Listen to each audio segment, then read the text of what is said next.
इस बंदे का नाम कुरुद है, जिसके पास कोई भी फाइटिंग स्किल्स नहीं है और इसी वजह से उसके पार्टी मेंबर भी उसे लात मारकर अपनी पार्टी से बाहर निकाल देते हैं। लेकिन कुरुद इस बात से अनजान था कि उसके पास एक SSS रैंक की पावर है। क्या कुरुद अपनी काबिलियत का पता लगा पाएगा? कहानी की शुरुआत में हमें एक बंदा बता रहा होता है कि वेनिल एक S रैंक का मॉन्स्टर है जिसने की एक पूरी सिटी को तबाह कर दिया और उस मॉन्स्टर से परेशान होकर उन लोगों ने ज्वालादंत हीरो पार्टी को बुलाया ताकि वो इस S रैंक के मॉन्स्टर को मार सके। और हम वहीं पर एक हीरो पार्टी को देखते हैं। वहीं पर हम एक बंदे को भी देखते हैं जो कि छिपकर बैठा होता है, लेकिन तभी उसके ऊपर एक बुल्फ अटैक कर देता है और हम वहाँ पर उसी S रैंक के मॉन्स्टर को देखते हैं। वो बंदा बहुत ही दूर जाकर गिरता है, लेकिन तभी एक लड़की अपने मैजिक का यूज करके उस बुल्फ को रस्सी से बांध देती है, लेकिन वो भेड़िया उसे उठाकर बहुत ही दूर फेंकता है और वे लड़की वंदना को हील कर देती है और वंदना दोबारा से उस भेड़िए को अपनी रस्सी से कैद कर लेती है। लेकिन तभी ये बंदा अपने फायर मैजिक का यूज करता है और उस भेड़िए को एक अटैक से खत्म कर देता है। वही हम इस बंदे को भी देखते हैं जो कि अब जाग चुका है। ये बंदा बता रहा होता है इस लड़की का नाम वंदना है और दूसरी लड़की का नाम मालिपिस है और उस बंदे का नाम है गुलनुबा।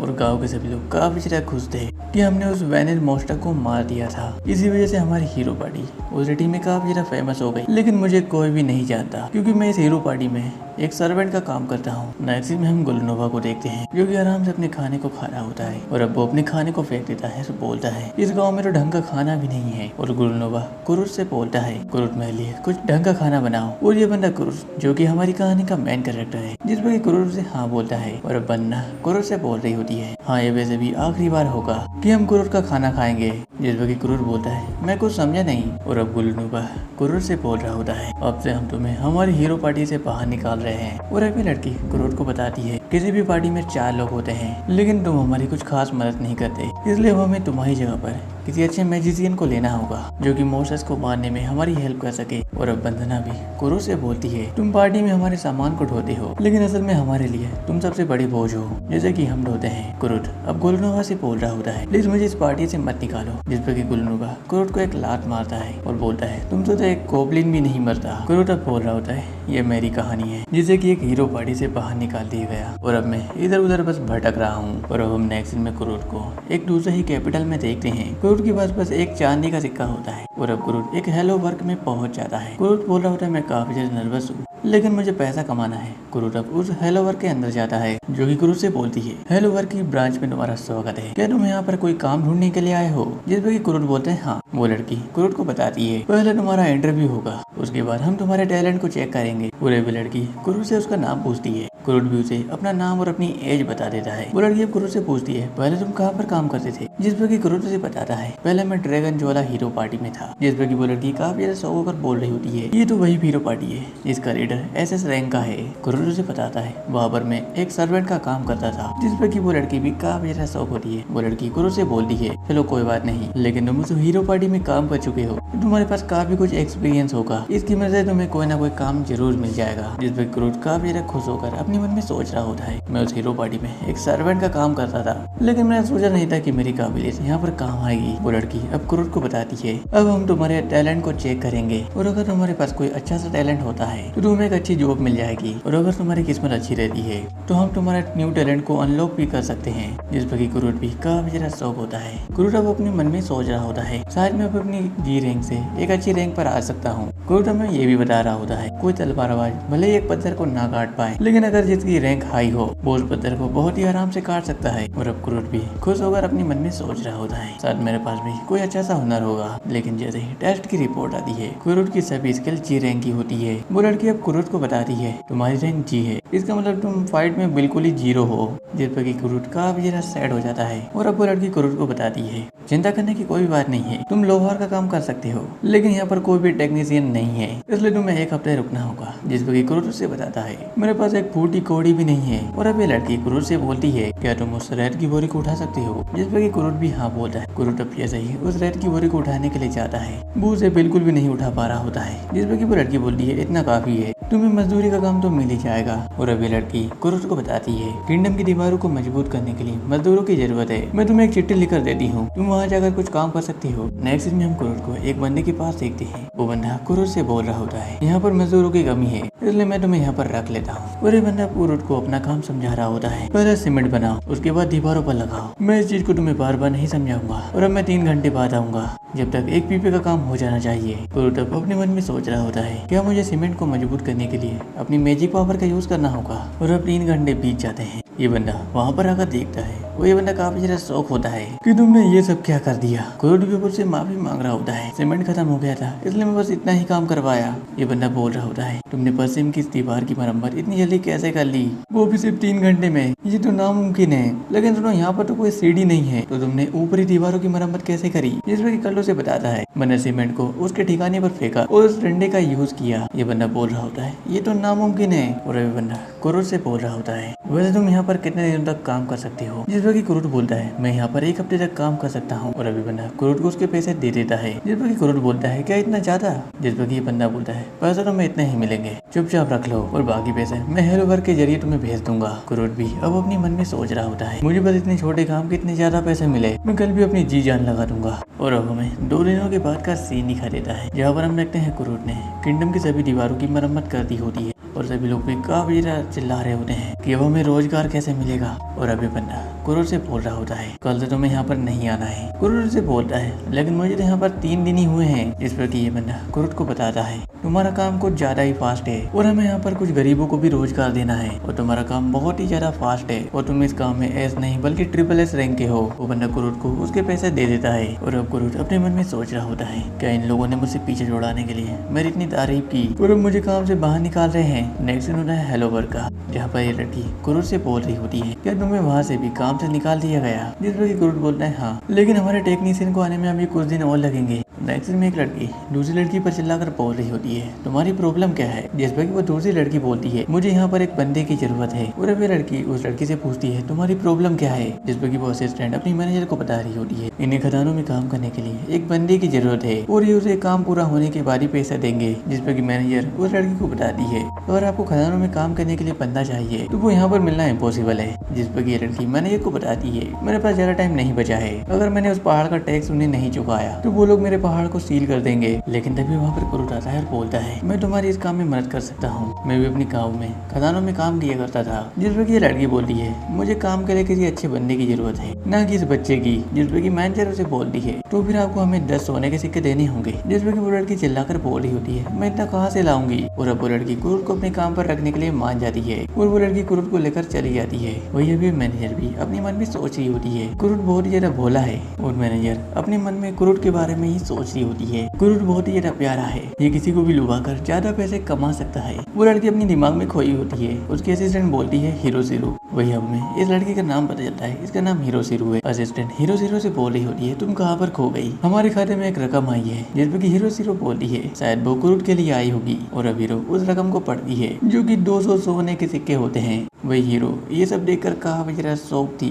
कोई इतने से काम के 200 सोने के सिक्के कैसे दे सकता है। और अब हीरो इसी चक्कर में नीचे गिर जाती है। और अब हीरो अपनी असिस्टेंट से पूछती है, इन बोरियों को यहाँ पर किसने रखा। जिसपे कि असिस्टेंट उसे बताती है, ये कोई नॉर्मल बोरिया नहीं है, ये इंसान की मैजिकल एनर्जी को नापने वाली बोरिया है। अगर किसी की मैजिकल एनर्जी ज्यादा हो तो ये बोरिया भारी हो जाती है और कम हो तो ये हल्की हो जाती है। और अब हीरो उस बोरी को उठाकर देखती है और वो उस बोरी को बहुत ही आसानी से उठा लेती है। हीरो बोलती है, ये बोरी भारी तो है लेकिन इतनी नहीं। लेकिन अब हीरो कुरुट के बारे में याद कर रही है कि उसे इस बोरी को उठाने में काफी ज्यादा मेहनत करनी पड़ी थी। और वैसे कुरुट है कौन। नेक्स्ट हम कुरुट को उसी लड़की के साथ एक जंगल में देखते हैं और अब वो लोग अपनी जगह पर पहुंच जाते हैं। और अब हमें इस लड़की का नाम पता चलता है, इसका नाम है यूलिसिया। और अब कुरुट यूलिसिया से बोल रहा होता है, यहाँ पर तो एक ही तंबू है। यूलिसिया कुरुट को बताती है, ये तंबू इतना बड़ा है कि हम दोनों इसमें आराम से सो सकते हैं। जिस पर कुरुट से बोलता है, मैं तुम जैसी सुंदर लड़की के साथ नहीं सो सकता। जिस पर यूलिसिया गुस्सा हो जाती है और बोलती है, जिस पर यूलिसिया बोलती है, क्या तुमने मुझे सुंदर कहा, क्या तुम मेरा मजाक उड़ा रहे हो, मैं सुंदर नहीं हूँ और मैं 10 सालों से एडवेंचर का काम कर रही हूँ। कुरुट अब यूलिसिया को बताता है,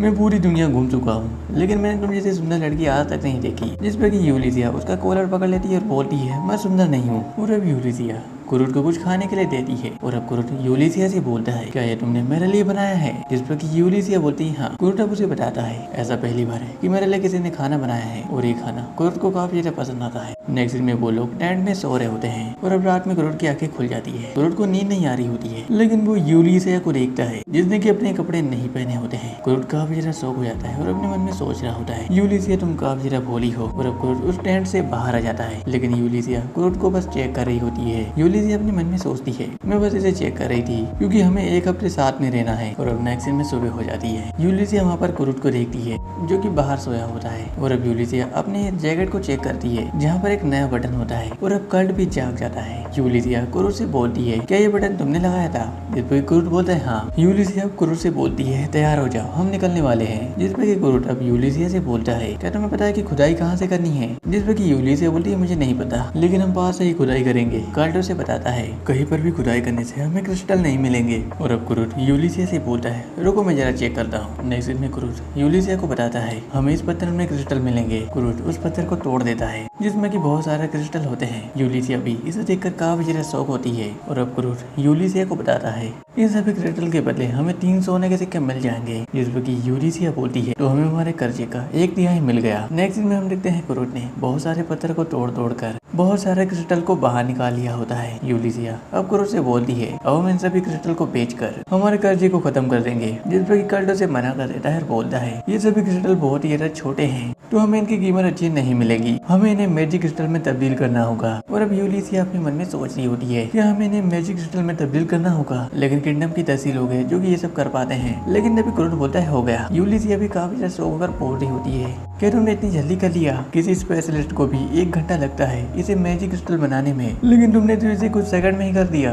और अब कर्ट भी अपने मन में सोच रहा होता है, क्या कोई अच्छा कारीगर 1 घंटे तक अपनी ऊर्जा लगाकर एक अच्छा मैजिक क्रिस्टल बनाता है? उसके सामने तो मैं कुछ भी नहीं हूँ। नेक्स्ट दिन में यूलिसिया कुरुट से बोल रही होती है, मैं इन सभी क्रिस्टल को बेचकर कल सुबह तक वापस आ जाऊंगी। जिस पर कि कुरुट बोलता है, ठीक है। नेक्स्ट दिन में हम यूलिसिया को कैपिटल में देखते हैं जहाँ पर एक गार्ड यूलिसिया से बोल रही होती है, क्या तुम इन मैजिक क्रिस्टल को यहाँ पर बेचना चाहती हो? और क्या तुम ये सभी मैजिक क्रिस्टल विदेश से लाई हो? जिस पर कि यूलिसिया बोलती है, नहीं, ये हमें जंगल में मिले हैं। वो गार्ड बोलता है, कहाँ पर? यूलिसिया अपने मन में सोच रही होती है, मुझे पता था। और अब यूलिसिया उस गार्ड को अपना गोल्डन बेच दिखाती है। वो गार्ड बोलता है, क्या आप पहले यहाँ की भ्रमण करता थी? वो गार्ड उससे माफी मांगता है। यूलिसिया उस गार्ड से पूछती है, टेलीपोर्टेशन स्टोन कहाँ पर है? मुझे राजधानी जाना है। नेक्स्ट दिन में हम यूलिसिया को उसी टेलीपोर्टेशन स्टोन के पास देखते हैं। यूलिसिया अब हमें बता रही होती है, अगर मैं उसे पूरी जानकारी दे दी तो वो विश्वास नहीं करता। नेक्स्ट दिन में यूलिसिया एक मार्केट में आ जाती है जहाँ पर एक लड़की बोलती है, यूलिसिया तुम? यूलिसिया उसे बताती है, मुझे तुम्हें ये मैजिक क्रिस्टल बेचने हैं। और अब ये लड़की उस रत्न को चेक कर रही होती है। ये लड़की यूलिसिया को बताती है, इसके बदले में तुम्हें 10 चांदी के सिक्के मिलेंगे। लेकिन तभी वो लड़की काफी ज्यादा शौक हो जाती है। यूलिसिया से बोलती है, तुम यहाँ पर 10 मिनट रुको, मैं अभी आती हूँ। यूलिसिया भी अपने मन में सोच रही होती है, कुरुट ने जितनी मेहनत से ये सभी मैजिक क्रिस्टल बनाए थे तो इसके 10 चांदी के सिक्के तो मिलने ही थे। लेकिन तभी वो लड़की वहाँ पर आती है और वो यूलिसिया से बोलती है, यूलिसिया मैं तुम्हें इसके 10 सोने के सिक्के दे सकती हूँ। इस पर यूलिसिया भी काफी ज्यादा शौक और बोलती है, क्या? लेकिन इस मैजिक क्रिस्टल की रोशनी तो बहुत ही कम है। जिस पर वो लड़की यूलिसिया को बताती है, वो इसलिए है क्योंकि जिसने भी इस मैजिक क्रिस्टल को बनाया है उसने इस क्रिस्टल की रोशनी को सील कर दिया है, जिससे कि इसकी रोशनी काफी ज्यादा कम है। यूलिसिया काफी ज्यादा शौक होकर बोलती है, मेरे पास ऐसे ही 50 मैजिक क्रिस्टल है। और अब वो लड़की यूलिसिया को इन सभी मैजिक क्रिस्टल के बदले में 500 सोने के सिक्के दे देती है। यूलिसिया इस पर और भी ज्यादा शौक हो जाती है। वो लड़की यूलिसिया को बताती है, मेरी 2 शर्तें हैं, तुम इन सभी मैजिक क्रिस्टल को सिर्फ मेरी ही दुकान पर बेचोगी, दूसरी दुकान वालों को इसकी सही कीमत नहीं पता है, और दूसरी बात, इन्हें बनाया किसने है मुझे उसकी जानकारी चाहिए। यूलिसिया उसे साफ साफ मना कर देती है। ये लड़की यूलिसिया को बताती है, जो बंदा इसे नायाब क्रिस्टल बना सकता है तो उसे तो राज्य के लिए काम करना चाहिए, और क्या तुम उसे अपने फायदे के लिए यूज कर रही हो? जिस पर कि यूलिसिया उसे मना कर देती है और बोलती है, मैं उसकी परमिशन के बिना तुम्हें ये सब नहीं बता सकती। और अब ये लड़की यूलिसिया से बोलती है, ये मेरा हुक्म है, तुम्हें मुझे बताना ही होगा क्योंकि मैं इस दरबार की मानव हाकिम हूँ और मुझे ये सब पूछने का पूरा अधिकार है। यूलिसिया उसे मना कर देती है और बोलती है, मैं अब राज्य की कोई नौकर नहीं हूँ। ये लड़की यूलिसिया को बताती है, तो तुम अपने फायदे के लिए उस बेच का यूज क्यों करती हो? चलो ठीक है, इसे एक दोस्त की गुजारिश समझो, और वो लड़का हमारे राज्य से बाहर नहीं जाना चाहिए। अगर तुम मुझे उससे मिलवाती हो तो उसे राज्य में एक अच्छी पोस्ट मिल सकती है, वो शाही दरबार के लिए काम कर सकता है। नेक्स्ट दिन में यूलिसिया कहीं पर जा रही होती है और वो अपने मन में सोच रही होती है, वैसे ये कुरुक है कौन और उसे हकीम और निर्देशक बनाया जाएगा, ये सब चल क्या रहा है। नेक्स्ट दिन में यूलिसिया उसी हॉल वर्क में जाती है और वहाँ पर उसे हीरो मिलती है। हीरो और यूलिसिया एक दूसरे से एक ही सवाल पूछते हैं, क्या तुम कल्ट के बारे में जानती हो? जिस पर कि हीरो यूलिसिया को बताती है हम हमारे कस्टमर की जानकारी किसी को भी नहीं देते। यूलिसिया उसे अपना बैज दिखाती है और अब हीरो क्रूड के बारे में यूलिसिया को सब कुछ बता देती है। यूलिसिया बोल रही होती है क्रूड पहले ड्रैगन वाला हीरो पार्टी में काम करता था, लेकिन उसे वहाँ से बाहर निकाल दिया गया। हीरो उसे ये भी बताती है वो 3 दिनों के लिए राज्य की दीवारों की मरम्मत के लिए भी गया था, लेकिन उसे 3 दिनों में बाहर निकाल दिया गया। और यूलिसिया बोलती है उसकी कमाई थी 200 सोने के सिक्के। यूलिसिया ये सब देखकर काफी ज्यादा शौक थी और अब यूलिसिया हीरो से बोलती है ये सिक्के भी तुम क्रूड के खाते में जमा कर देना, ये 499 सोने के सिक्के हैं। हीरो ये सब सुनकर भी काफी ज्यादा शौक होती है और यूलिसिया उसे ये भी बताती है मैं राज्य की भ्रमण करता हूँ तो मेरा आदेश है तुम क्रूड के बारे में किसी को भी कुछ भी नहीं बताओगी। वही अब नेक्स्ट होता है उसी जंगल का। यूलिसिया जैसे ही अपने तंबू के पास पहुंचती है वहाँ पर वो एक चीज देखकर काफी ज्यादा शौक होती है क्योंकि वहाँ पर एक बड़ा सा घर होता है और अब क्रूड यूलिसिया के पास आता है, बोलता है यूलिसिया का तुम आ गई। यूलिसिया क्रूड से बोलती है ये सब क्या है। इस पर क्रूड से बताता है तुम कैपिटल गई थी और मैंने छोटे से घर को बना दिया। यूलिसिया से पूछती है क्या इतने कम टाइम में ये सब चीजें पॉसिबल है। जिस पर क्रूड से बताता है हमारे गाँव में तो ऐसे ही सभी लोग काम करते हैं। यूलिसिया अपने मन में सोची होती है ये बिल्कुल भी आम नहीं है। और हम नेक्स्ट सीन में ड्रैगन वाला हीरो पार्टी को देखते हैं जहाँ पर गुलनोवा की हालत खराब होती है। वो बोल रहा होता है मैं अपने फायर मैजिक का यूज क्यों नहीं कर पा रहा। वो हीलर से बोलता है मुझे जल्दी हील करो, लेकिन वो हीलर भी अपने मैजिक का यूज नहीं कर पा रही होती है। साथ ही में उनकी पार्टी का नया बंदा भी उनकी कुछ खास मदद नहीं कर पा रहा होता है और वंदना भी अपने मन में सोच रही होती है ये हीरो पार्टी तो गई। नए सीन में अब कल्ट बोल रहा होता है क्या वो लोग मुझे शाही निर्देशक बनाएंगे और मुझे इज्जत भी देंगे।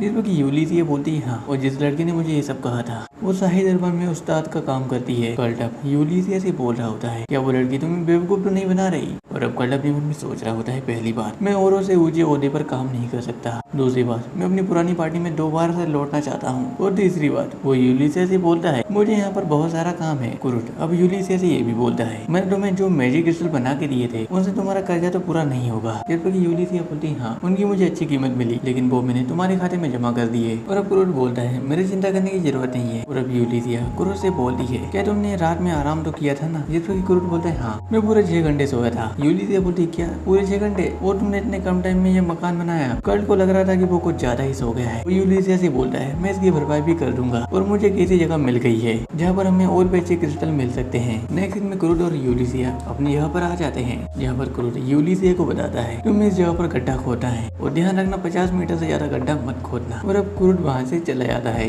नेक्स्ट में हम यूलिसिया को देखते हैं जिसने 50 मीटर का गड्ढा खोद दिया होता है और उसे एक मैजिक क्रिस्टल भी मिल जाता है। यूलिसिया बोल रही होती है ये तो काफी ज्यादा बड़ा है, इसके मुझे 3 सोने के सिक्के मिल जाएंगे और मैं इसे क्रूड से बोलकर एक मैजिक क्रिस्टल में तब्दील करवा लेती हूँ। और वो क्रूड के बारे में और कुछ भी सोच रही होती है लेकिन वो अपने आप को संभालती है और बोलती है मुझे इसे फ्री में काम करवाना नहीं चाहिए। वो काफी ज्यादा बोला है और अब यूलिसिया क्रूड को ढूंढने के लिए आगे निकल जाती है। और अब यूलिसिया को अपने सामने एक सुरंग दिखती है, वो उसके अंदर चली जाती है लेकिन वो सुरंग काफी ज्यादा लंबी होती है। यूलिसिया काफी ज्यादा शौक होकर बोल रही होती है मैंने जितना उम्मीद किया था ये सुरंग तो उससे 3 गुना ज्यादा बड़ी है। लेकिन तभी वहाँ पर क्रूड भी आ जाता है, बोलता है यूलिसिया का तुम यहाँ पर आ गई और मुझे यहाँ पर ज्यादा कुछ खास क्रिस्टल नहीं मिले और ये मुझे बेकार से पत्थर मिले। यूलिसिया बोलती है कोई बात नहीं और अब कल उन सभी पत्थर को फेंक रहा होता है। यूलिसिया बोल रही होती है ये पत्थर देखने में तो खराब नहीं लगते। क्रूड बोलता है इसकी हमें ज्यादा अच्छी कीमत नहीं मिलेगी, वैसे इस धातु का नाम है मित्रिल। जिस पर यूलिसिया बोलती है क्या मित्रिल। और अब कल्ट उसे ये भी बताता है हमारे गाँव में ये बहुत सारे निकलते हैं और हमने सारे फेंक दिए। यूलिसिया भी अपने मन में सोच रही होती है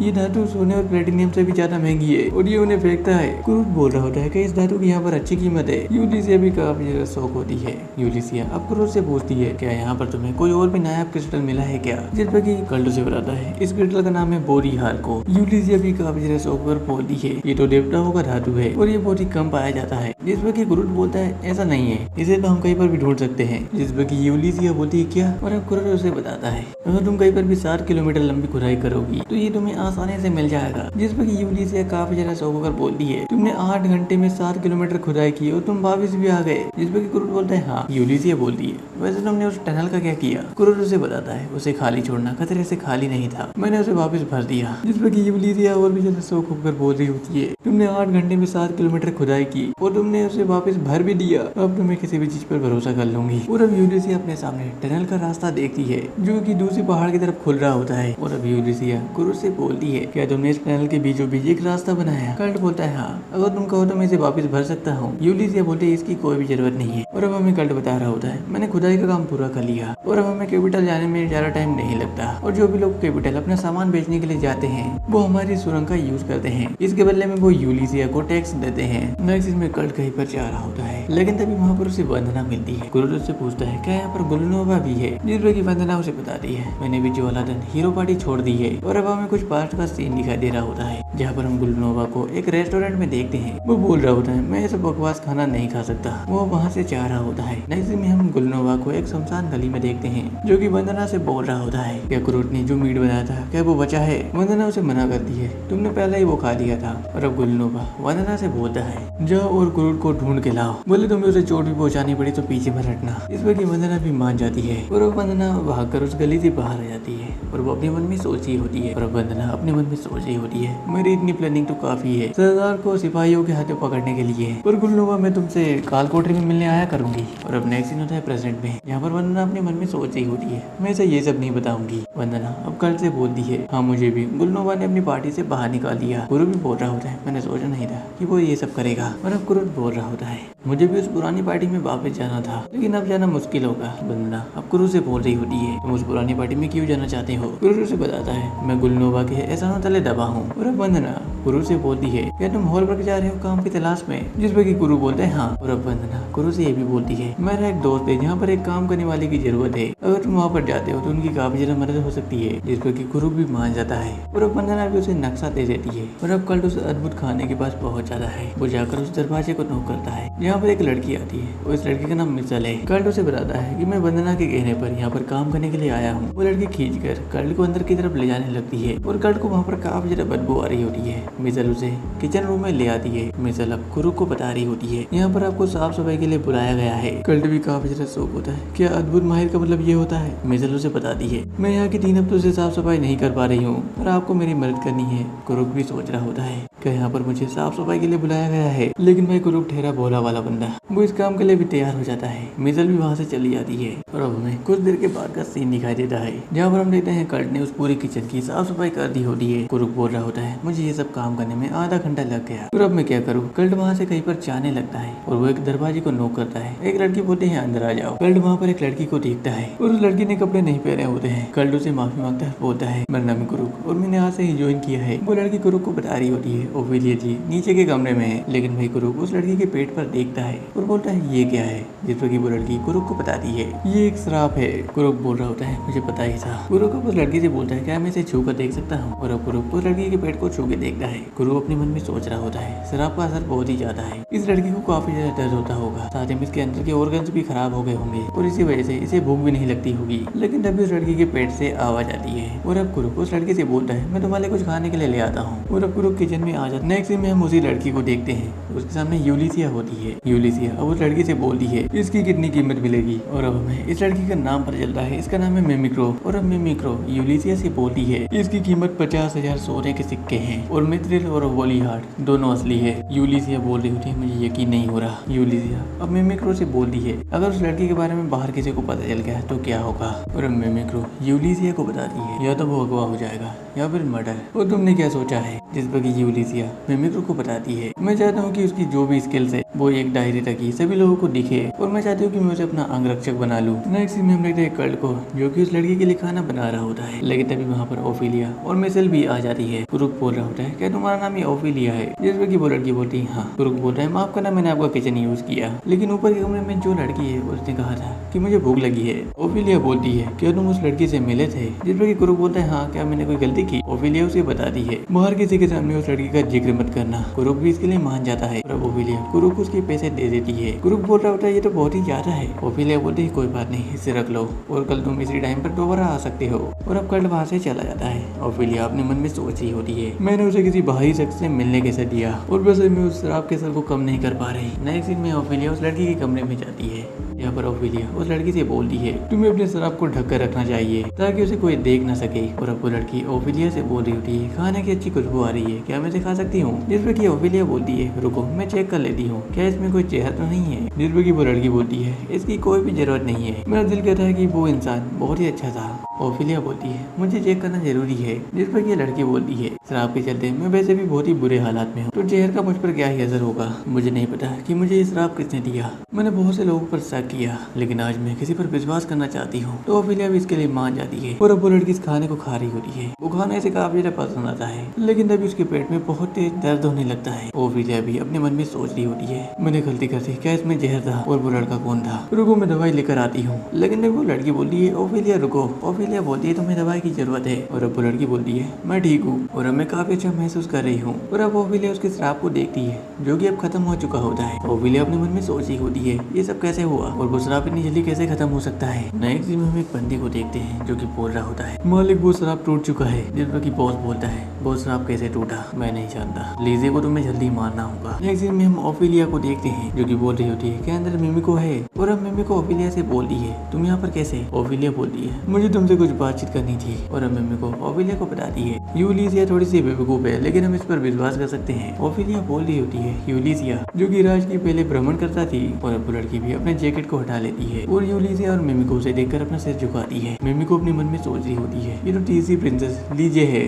और ये यहाँ पर क्या कर रही है? और अब मिमिको लीजे से बोलती है आप तो बीमार थे ना? जिस पर की ओफिलिया मिमिको को बताती है लीजे बीमार नहीं थी बल्कि इन्हें एक श्राप मिला था और कोई तो है जो कि लीजे को मारना चाहता है क्योंकि ये हमारे महाराज और महारानी की एक लौटी डॉटर है, इसलिए बहुत से लोग इन्हें मारने के लिए पीछे पड़े हैं। और अब मिमिको लीजे से बोलती है आपको वो श्राप मिला था वो तो काफी ज्यादा मजबूत था तो आपने उसे तोड़ा कैसे? जिस पर लीजे उसे बताती है इसका श्रेय उस बंदे को जाता है जिसका नाम है कुरुक। और कुरुक का नाम सुनकर मिमिको और यूलिसिया काफी ज्यादा शौक होती है। और अब नेक्स्ट सीन में यूलिसिया बोल रही होती है क्या लीजे ने जैसे ही कल का बना दलिया खाया उसका श्राप टूट गया। और ये यूलिसिया भी अपने मन में सोच रही होती है कल तुमने ये क्या कर दिया। और अब मिमिको भी बोल रही होती है शक के दायरे में 3 लोग हैं, पहला है हमारे राज्य के सेनापति, दूसरे है चर्च के फादर और तीसरी है हमारे राजा की सौतेली पत्नी। और अब ये लड़की भी बोल रही होती है जिसने भी लीजे को श्राप दिया है वो जरूर कोई माया भी होगा। और अब लीजे भी बोल रही होती है ये काम मेरी सौतेली माँ ने किया होगा और हमारे राज्य का सेनापति ऐसा नहीं कर सकता। इस पर यूलिसिया बोलती है वो ऐसा कर सकता है क्योंकि गुंडों से उसकी बहुत ही अच्छी जान पहचान है। और अब लूना भी बोल रही होती है अपराधी को पकड़ना इस बार हमारे लिए मुश्किल होगा। और अब लूना सभी से बोल रही होती है हमें एक ट्रैप बिछाना होगा। और हाल ही में लीजे भी अब 15 साल की हो चुकी है तो वो महल छोड़कर बाहर जाएगी ताकि वो अपनी पढ़ाई को पूरी कर सके। और हमें एक नकली महल बनाना होगा और उसे बनाने वाला भी काल्पनिक होना चाहिए। वो लीजे की पढ़ाई उसी नकली महल में होगी और वो अपराधी जरूर लीजे के बारे में पूछने के लिए आएगा और वो उस कारीगर से लीजे की जानकारी लेगा और हमारे पास यही मौका होगा। मिमिको भी अपने मन में सोच रही होती है अगर ऐसा रहा तो हम अपराधी को जल्दी पकड़ लेंगे और हमें एक मेडिकल अफेयर करना होगा ताकि तभी को लगे कि ये असली है। यूलिसिया बोलती है मेरे पास कुछ है। जिस पर कि लूना बोलती है क्या ये कोई मैजिकल क्रिस्टल है? लूना उसे जैसे ही चेक करती है वो कुछ भी काफी सोबर बोलती है इसे किसने बनाया? जिस पर कि यूलिसिया भी बोलती है इसे कुरुट ने बनाया है। और वो दोनों ये सब सुनकर काफी ज्यादा शौक होते हैं। लीजे भी बोल रही होती है कुरुट तुम तो काफी ज्यादा कमाल की हो। और अब नेक्स्ट में हम कुरुट को देखते हैं जो कि उसी कारखाने में दोबारा से वापस आया होता है लेकिन वहाँ पर ताला लगा होता है। लेकिन तभी वहाँ पर मिसल आ जाती है और बोलती है कुरुट तुम यहाँ पर? कुरुट अब उसे पूछता है यहाँ पर तो ताला लगा है। जिस पर कि मिसल उसे बताती है कल तुम्हारे जाने के बाद से ही हमारी मालकिन यहाँ से कहीं पर चली गई और माफ करना आज तुम्हारे यहाँ पर कोई भी काम नहीं है। नेक्स्ट दिन में हम कुरुक को एक रेस्टोरेंट में देखते हैं यहाँ पर कुरुक खाना खा रहा होता है। वहीं पर 3 बंदे बातचीत कर रहे होते हैं हमें हमारी पार्टी के लिए एक पोर्टर की जरूरत है और हमारा पुराना पोर्टर जख्मी है, उसे ठीक होने में 1 हफ्ते लगेंगे लेकिन आज हमने हमारा काम खत्म नहीं किया तो हमें इसका टैक्स देना होगा। और अभी लड़की भी बोल रही होती है हमें जल्दी किसी पोर्टर को ढूंढना होगा जो कि हमारा सामान उठाने में हमारी मदद कर सके। और कर्ट भी उन्हीं की बातों को सुन रहा होता है और अब कुरुक उनके पास आकर बोलता है मैं एक पोर्टर का काम कर सकता हूँ, भले मैं फाइट में 0 हूँ लेकिन मैं एक पोर्टर काम तो आराम से कर ही लूंगा। और अभी लड़की कुरुक से बोलती है पोर्टर का काम आसान नहीं है और तुम जैसा बच्चा उसे नहीं कर पाएगा। जिस पर किसको बड़ा भाई बोलता है तुम्हारी उम्र भी इतनी ही है। और अभी बनता कुरुक को बताता है वो तुम्हारे लिए पोर्टर का काम आसान नहीं होगा क्योंकि हम एक लोहे के गोलियम का शिकार करेंगे और उसका वजन 200 किलो से भी ज्यादा है तो कहीं और जाकर काम ढूंढो। जिस पर कि कुरुक बोलता है मैं 200 किलो आराम से उठा सकता हूँ, अगर मैंने तुम दोनों को उठा दिया तो क्या तुम मुझे अपनी पार्टी में रख लोगे? कुरुक अब एक बंदे को उठा लेता है उसके बाद वो दूसरे बंदे को भी उठा लेता है। सभी लोग इस चीज को देखकर काफी ज्यादा शौक थे और अब वो लोग भी कुरुक को अपनी पार्टी में रखने के लिए तैयार हो जाते हैं। नेक्स्ट में वो लोग अपने मिशन पर जा रहे होते हैं जहाँ पर ये बंदा कुरुक को बताता है मेरा नाम है कांस है। और अभी बंदा बोलता है मेरा नाम है डोंसू और मैं एक समुराई हूँ, शादी में मैं टीम का लीडर भी हूँ। ये लड़की बोलती है मेरा नाम है सीना। वही अब कल भी काफी ज्यादा खुश था कि उसे कम से कम कोई काम तो मिल गया। और अपने एक्शन में वो सभी लोग एक गुफा के पास पहुंच जाते हैं। सभी लोग वो बंदर की तरफ जा रहे होते हैं, लेकिन तभी कुरुक बोलता है मुझे बचाओ। कुरुक के पैर को एक मॉन्स्टर ने पकड़ लिया होता है, जिस पर ये लड़की बोलती है ये बस एक मलंगर है, इसे मारने के लिए इसकी कोर पर अटैक करो। कुरुक उसकी कोर पर अटैक करने की कोशिश कर रहा होता है, लेकिन उसका निशाना नहीं लग पा रहा होता है और इस एकन में वो अपने घुटने को जख्मी कर लेता है। लेकिन तभी वहाँ पर सीना आती है और वो कल से चाकू लेती है और वो छोटे से मॉन्स्टर को मार देती है। सीना अब कुरुक से बोल रही होती है मुझे लगा था कि तुम फाइट में थोड़ी बहुत भी अच्छे हो गए, लेकिन तुम तो बिल्कुल ही जीरो हो। और अब कौन से कुरुक से बोल रहा होता है लड़ने की जिम्मेदारी हमारी है, इसलिए तुम मॉन्स्टर से दूर ही रहना। और अब डोंसो भी बोलता है तुम्हारा काम है बस सामान ढोना, बाकी की जिम्मेदारी मेरी है। कर्ट भी अपने मन में सोच रहा होता है ये लोग तो बहुत ही अच्छे हैं। नेक्स्ट में वो लोग उस गुफा के अंदर आ जाते हैं जहाँ पर सीना बोल रही होती है यहाँ पर काफी ज्यादा अंधेरा है। और अब सीना अपनी मैजिकल काय का यूज करती है जैसे कि वहाँ पर उजाला हो जाता है। और अब वो लोग अंदर की तरफ जा रहे होते हैं जहाँ पर एक जगह पर रुक जाता है। वो उस दीवार को घूर रहा होता है, लेकिन तभी उनके सामने एक गोबलिन आ जाता है और डोंसू उसे बहुत ही आराम से मार देता है। लेकिन वो गोबलिन चिल्लाकर अपने साथियों को बुला रहा होता है और अब उन सभी हीरोज को भी बहुत सारे गोबलिन की आवाजें आ रही होती है। सीना भी बोल रही होती है हम इतने सारे गोबलिन का शिकार नहीं कर पाएंगे। डोंसू बोलता है हमें हमारे हौसले बुलंद रखने होंगे। और अब कार्ल उस सभी को बताता है मुझे लगता है कि यहाँ पर एक सीक्रेट दरवाजा है और कार्ल उस दरवाजे को खोल देता है। सीना और कार्ल उस दरवाजे के अंदर आ जाते हैं और वो बाहर जाने का रास्ता ढूंढ रहे होते हैं, लेकिन वहाँ पर काफी ज्यादा अंधेरा होता है। और अब कुरुक सीना से बोल रहा होता है कानो और डोंसू तो यहाँ पर नहीं आए हैं, जिस पर कांसो से बताता है हम यहाँ पर रुककर गोबलिन्स को रोकेंगे और तुम बाहर निकलने का रास्ता ढूंढो। जिस पर कुरुक बोलता है मैं तुम यहाँ पर छोड़कर नहीं जाऊंगा। सेना भी बोल रही होती है क्या तुम बेवकूफ हो, तुम एक मलंगर को तो हरा नहीं पाए और अगर तुम गोबलिन से फाइट करोगे तो तुम मारे जाओगे। सीना वहीं पर रोने लगती है और अब कांसो बोलता है लड़ना बंद करो। और कुरुक सीना आज से तुम्हारी जिम्मेदारी है। और अब कांसो डोंसू से पूछता है क्या तुम्हें कोई अफसोस तो नहीं हो रहा है। डोंसू बोलता है बिल्कुल भी नहीं। कांसो बोलता है अपनी बहन की रक्षा करने के लिए शहीद होना यह मेरे फख्र की बात है। और अब कर्ट भी अपने मन में सोच रहा होता है इन लोगों ने मुझे अपना साथी माना और मैं इनके लिए कुछ कर भी नहीं पाया। सीना बोलती है चिंता मत करो, मेरा भाई और डोंसू यहाँ से जिंदा वापस निकलेंगे। और अब सीना अपनी काय का यूज करती है जैसे कि वहाँ पर काफी ज्यादा उजाला हो जाता है। लेकिन सीना एक चीज को देखकर काफी ज्यादा शौक थी क्योंकि उनके सामने लोहे के ड्रैगन गोलेम होते हैं। और अब नेक्स्ट सीन हो रहा है जंगल का, जहाँ पर हम एक बड़े से घर को देखते हैं जो कि कुरुक ने बनाया होता है। और यूलिसिया और लीजे भी इसे देखकर काफी ज्यादा शौक होते हैं। और अब यूलिसिया लीजे से बोलती है तुम्हें कुरुक से अपने प्रिंसेस होने का राज छिपाना है और अब से तुम मुझे यूलिसिया कहोगी और मैं तुम्हें लीजे बुलाऊंगी। और अब वो लोग पूरे घर में कुरुक को ढूंढ रहे होते हैं, लेकिन कुरुक वहाँ पर नहीं होता। लेकिन तभी वंदना बोलती है कुरुक एक हीरो पार्टी के साथ साउथ की गुफाओं में गया है। यूलिसिया वहाँ पर जैसे ही आती है वंदना वहाँ से गायब हो जाती है। यूलिसिया भी सोच रही होती है कि वो लड़की कौन थी। और अब यूलिसिया भी बोल रही होती है उन गुफाओं में तो गोबलिन्स रहते हैं और क्या कुरुक वहाँ पर सर्वाइव कर पाएगा। लीजे तुम यहीं पर रुको, मुझे जाना होगा। जिस पर लीजे बोलती है मैं भी तुम्हारे साथ चलूंगी। यूलिसिया उसे मना कर देती है, जिस पर लीजे उसे बताती है मैं अब 15 साल की हो चुकी हूँ और मुझे इतना मैजिक तो आता है कि मैं अपने आप को प्रोटेक्ट कर सकती हूँ। और अब यूलिसिया भी उसे ले जाने के लिए मान जाती है। नेक्स्ट में यूली और लीजे उस गुफा में पहुंच जाते हैं जहाँ पर वो लोग देखते हैं यहाँ तो मैजिकल काई है। इधर लीजे भी अपने स्किल को एक्टिवेट कर लेती है और लीजे यूलिसिया से बोल रही होती है मुझे कुरुक साहब की स्मेल आ रही है और वो इस रास्ते में गए हैं। वही अब यूलिसिया भी अपने मन में सोच रही होती है इसने कब उसे स्मेल कर लिया। और अब लीजे यूलिसिया को बताती है अंदर से किसी के फाइट करने की आवाज़ें आ रही है। और अब यूलिसिया लीजे से बोलती है तुम यहीं पर रुकना, मैं अभी आती हूँ। और अब लीजे भी अपनी एबिलिटी से यूलिसिया की पावर को बढ़ा देती है और अब यूलिसिया उन सभी हीरोज के पास जाती है और वो अपने एक अटैक से बहुत सारे गोब्लिन्स को मार देती है। वही अभी इधर हम सीना और कुरुक को देखते हैं। सीना अपने मन में सोच रही होती है मैं इस मिशन पर आई ही क्यों। और सीना ये भी बोल रही होती है कुरुक मुझे माफ करना, मैंने भी तुम्हें इसमें घसीटा। डोंसो और कांसो ने भी हमें बचाने की पूरी कोशिश की, लेकिन हम इन लोहे के गोलेम को पार नहीं कर पाएंगे। और अब कुरुक सीना से बोलता है तुम इतना टेंशन मत लो, उन दोनों को कुछ भी नहीं होगा और मैं इन सभी गोलेम का अभी सफाया करता हूँ। और अब कुरुक उन सभी गोलेम को मारने के लिए जा रहा होता है। सीना उसे मना करती है और अब गोलेम कुरुक के ऊपर अटैक कर देता है, लेकिन कुरुक उसके अटैक को डॉज करते हुए उसके सिर पर चढ़ जाता है और अपने छोटे से चाकू से उसके सिर को ही काट देता है। और कुरुक ऐसे करते करते सभी गोलियम को हरा देता है। सीना भी ये सब देखकर काफी ज्यादा शौक थी, लेकिन तभी वहाँ पर यूलिसिया भी आ जाती है और वो बोलती है कुरुक तुम कहाँ पर हो। और अब यूलिसिया सीना से पूछ रही होती है यहाँ पर चल क्या रहा है। इस वक्त सीना यूलिसिया को बताती है कुरुक ने अकेले ही इन सभी गोलियम को हरा दिया, बस अपने छोटे चाकू की मदद से। उसने मुझे कहा था कि उसे इन सभी चीजों के खनन का काफी ज्यादा अनुभव है, लेकिन तभी वहाँ पर कुरुक भी आ जाता है। यूलिसिया उसके पास जाती है। कुरुक अब यूलिसिया से बोलता है यूलिसिया मैं किसी भी काम का नहीं हूँ। कांसो और डोंसो उन सभी गोब्लिन से अकेले ही फाइट कर रहे हैं, जिस पर कि यूलिसिया कुरुक को बताती है वो दोनों अब ठीक है। और अब वहाँ पर लीजे भी आ जाती है और लीजे कुरुक से बोलती है, कुरुक साहब आप तो कमाल के हो। और अब नेक्स्ट सीन में वो सभी लोग यूलिसिया को थैंक यू बोल रहे होते हैं कि तुमने हमारी जान बचा ली। और अब यूलिसिया कुरुक से बोल रही होती है और रियल एक नायाब महल बनने वाला है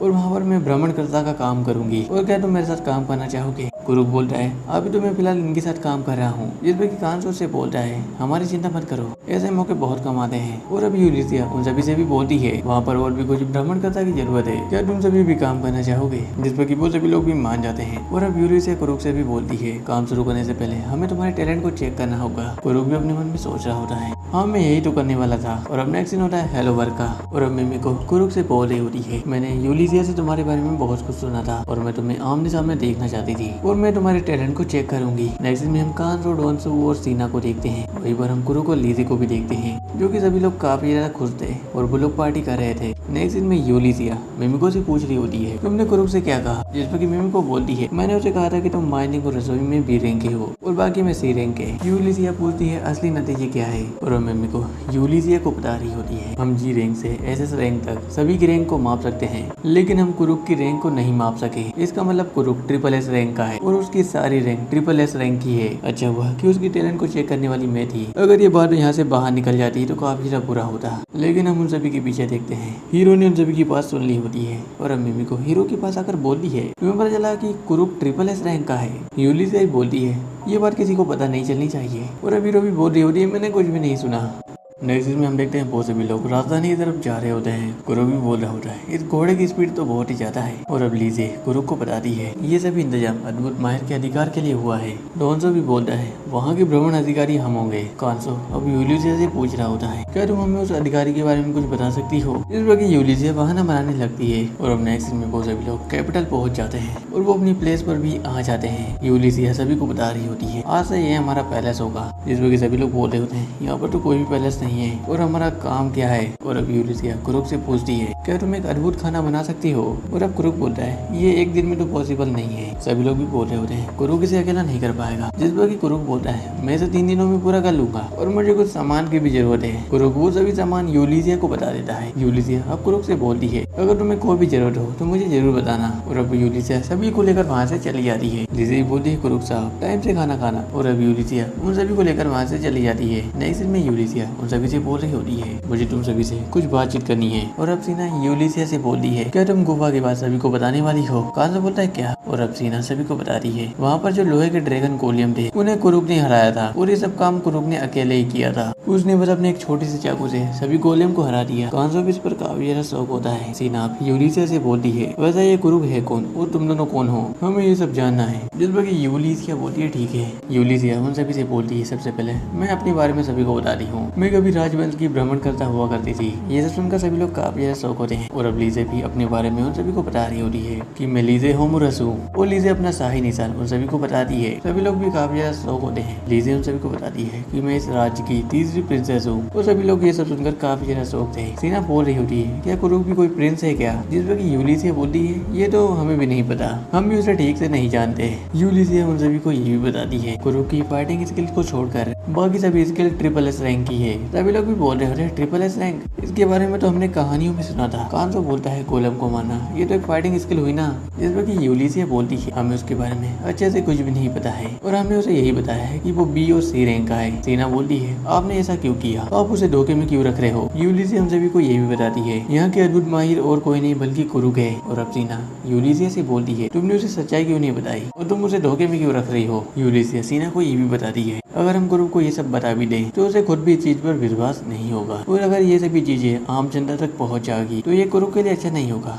कोई कुरुक का कलर इस्तेमाल कर सकता है क्योंकि कुरुक काफी ज्यादा भोला वाला है। इस वक्त सीना बोलती है ये गलत है, तुम्हें इन सभी चीजों के बारे में कुरुक को बताना चाहिए। और अब लीजे उन सभी को बताती है मुझ पर एक कर्ज लगा था लेकिन मैंने जैसे ही कुरुक के हाथों का दलिया खाया मेरा वो कर्ज खत्म हो गया। यूलिसिया उन सभी को बताती है कोई तो है जो कि लीजे को मारना चाहता है और हमें शाही कस्बा उसी के लिए बना रहे हैं ताकि हम उस किलर को पकड़ सके। लीजे भी उन सभी को बता रही होती है कुरुक ने मुझे श्राप से आजाद किया है, वो भी बिना कुछ लिए। यूलिसिया बोलती है कुरुक हद से ज्यादा बोला है, उसे दूसरों की भलाई की कुछ ज्यादा ही चिंता है। यूलिसिया बोलती है मैं खुद कुरुक की रक्षा करना चाहती हूँ। इधर लीजे भी उन सभी को बता रही होती है मैं भी चाहती हूँ कि आप भी हमारी चीज में मदद करें, आप कुरुक के राज को राज ही रखें। इस पर कि डॉन्सो बोलता है हम इस राज्य के कोई नौकर नहीं है, हम तुम्हारा ऑर्डर क्यों माने, लेकिन हम कुरुक के दोस्त हैं, इसलिए हम वादा करते हैं कि हम इस राज को राज ही रखेंगे। और अब सीना उन सभी से बोल रही होती है हमें कुरुक से मिले हुए बस एक ही दिन हुआ है। जिस पर कि यूलिसिया बोलती है मैं भी इसे समझ सकती हूँ। सीना बोली तुम इसे नहीं समझ सकती। यूलिसिया बोलती है वो इसलिए क्योंकि मुझे भी कुरुक से मिले हुए बस 6 ही दिन हुए हैं। जिस पर कि सीना भी काफी ज्यादा शौक हो रही है और वहाँ से चली जाती है। और अब सीना कुरुक के पास ही आ रही होती है। वो अपने मन में सोच रही होती है कुरुक को भी इसके बारे में पता होना चाहिए। अब वो कुरुक के पास आ जाती है जहाँ पर वो एक चीज को देखकर काफी ज्यादा शौक थी क्योंकि कुरुक ने इतनी सारी खुदाई बस अकेले ही की थी। कुरुक भी सीना से बोलता है क्या तुम यहाँ पर आ गई।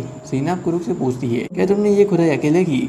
जिस पर कि कुरुक बोलता है क्योंकि मैं बी रैंक का हूँ। सीना अपने मन में सोच रही होती है बी रैंक के भी ये सब नहीं कर पाते हैं। और अब सीना कुरुक से ये भी बोलती है क्या तुम्हें गुस्सा नहीं आता कि तुम्हारे ऊपर इतने सारे काम थोपे जाते हैं। जिस पर कि कुरुक बोलता है ये मेरे लिए आम बात है, मेरे गाँव में तो ऐसे बहुत सारे घर एक ही दिन में बना दिए जाते हैं, मेरे लिए तो ये तो आम बात है। सीना बोलती है ये कोई आम बात नहीं है। कुरुक उसे यही भी बताता है मेरी पुरानी पार्टी ने मुझे नालायक बोलकर बाहर निकाल लिया था, लेकिन मुझे खुशी है कि मैं तुम्हारे कुछ काम आ गया। सीना भी अब यूलिसिया की बातों को याद कर रही होती है कि कुरुक काफी ज्यादा बोला है। नेक्स्ट में हम डॉन्सो को देखते हैं। डॉन्सो के पीछे एक लड़की होती है, वो लड़की डॉन्सो को बता रही होती है मैंने बहुत कुछ पता कर लिया। उस बंदे का नाम बीबी के है जिसका नाम हजार सूरत भी है। वो ऐसी बहुत सी हीरो पार्टी में ज्वाइन हो चुका है और उसने वो सभी हीरो पार्टी बर्बाद कर दी और उसने तुम्हारी हीरो पार्टी को खत्म करने के लिए तुम्हें ज्वाइन किया है और उसे उस हीरो पार्टी ने तुम्हारे पीछे लगाया था जिसका तुमने काम छीना था। इसमें पूरी जानकारी है। नेक्स्ट दिन में हम उसी बंदे बीबी के को देखते हैं जो कि एक लड़की से जबरदस्ती कर रहा होता है और वो बोल रहा होता है मैंने सोचा नहीं था कि साकुरा हीरो पार्टी उस गुफा से जिंदा बाहर भी आ पाएंगे। उनकी किस्मत अच्छी थी कि वो बच गए,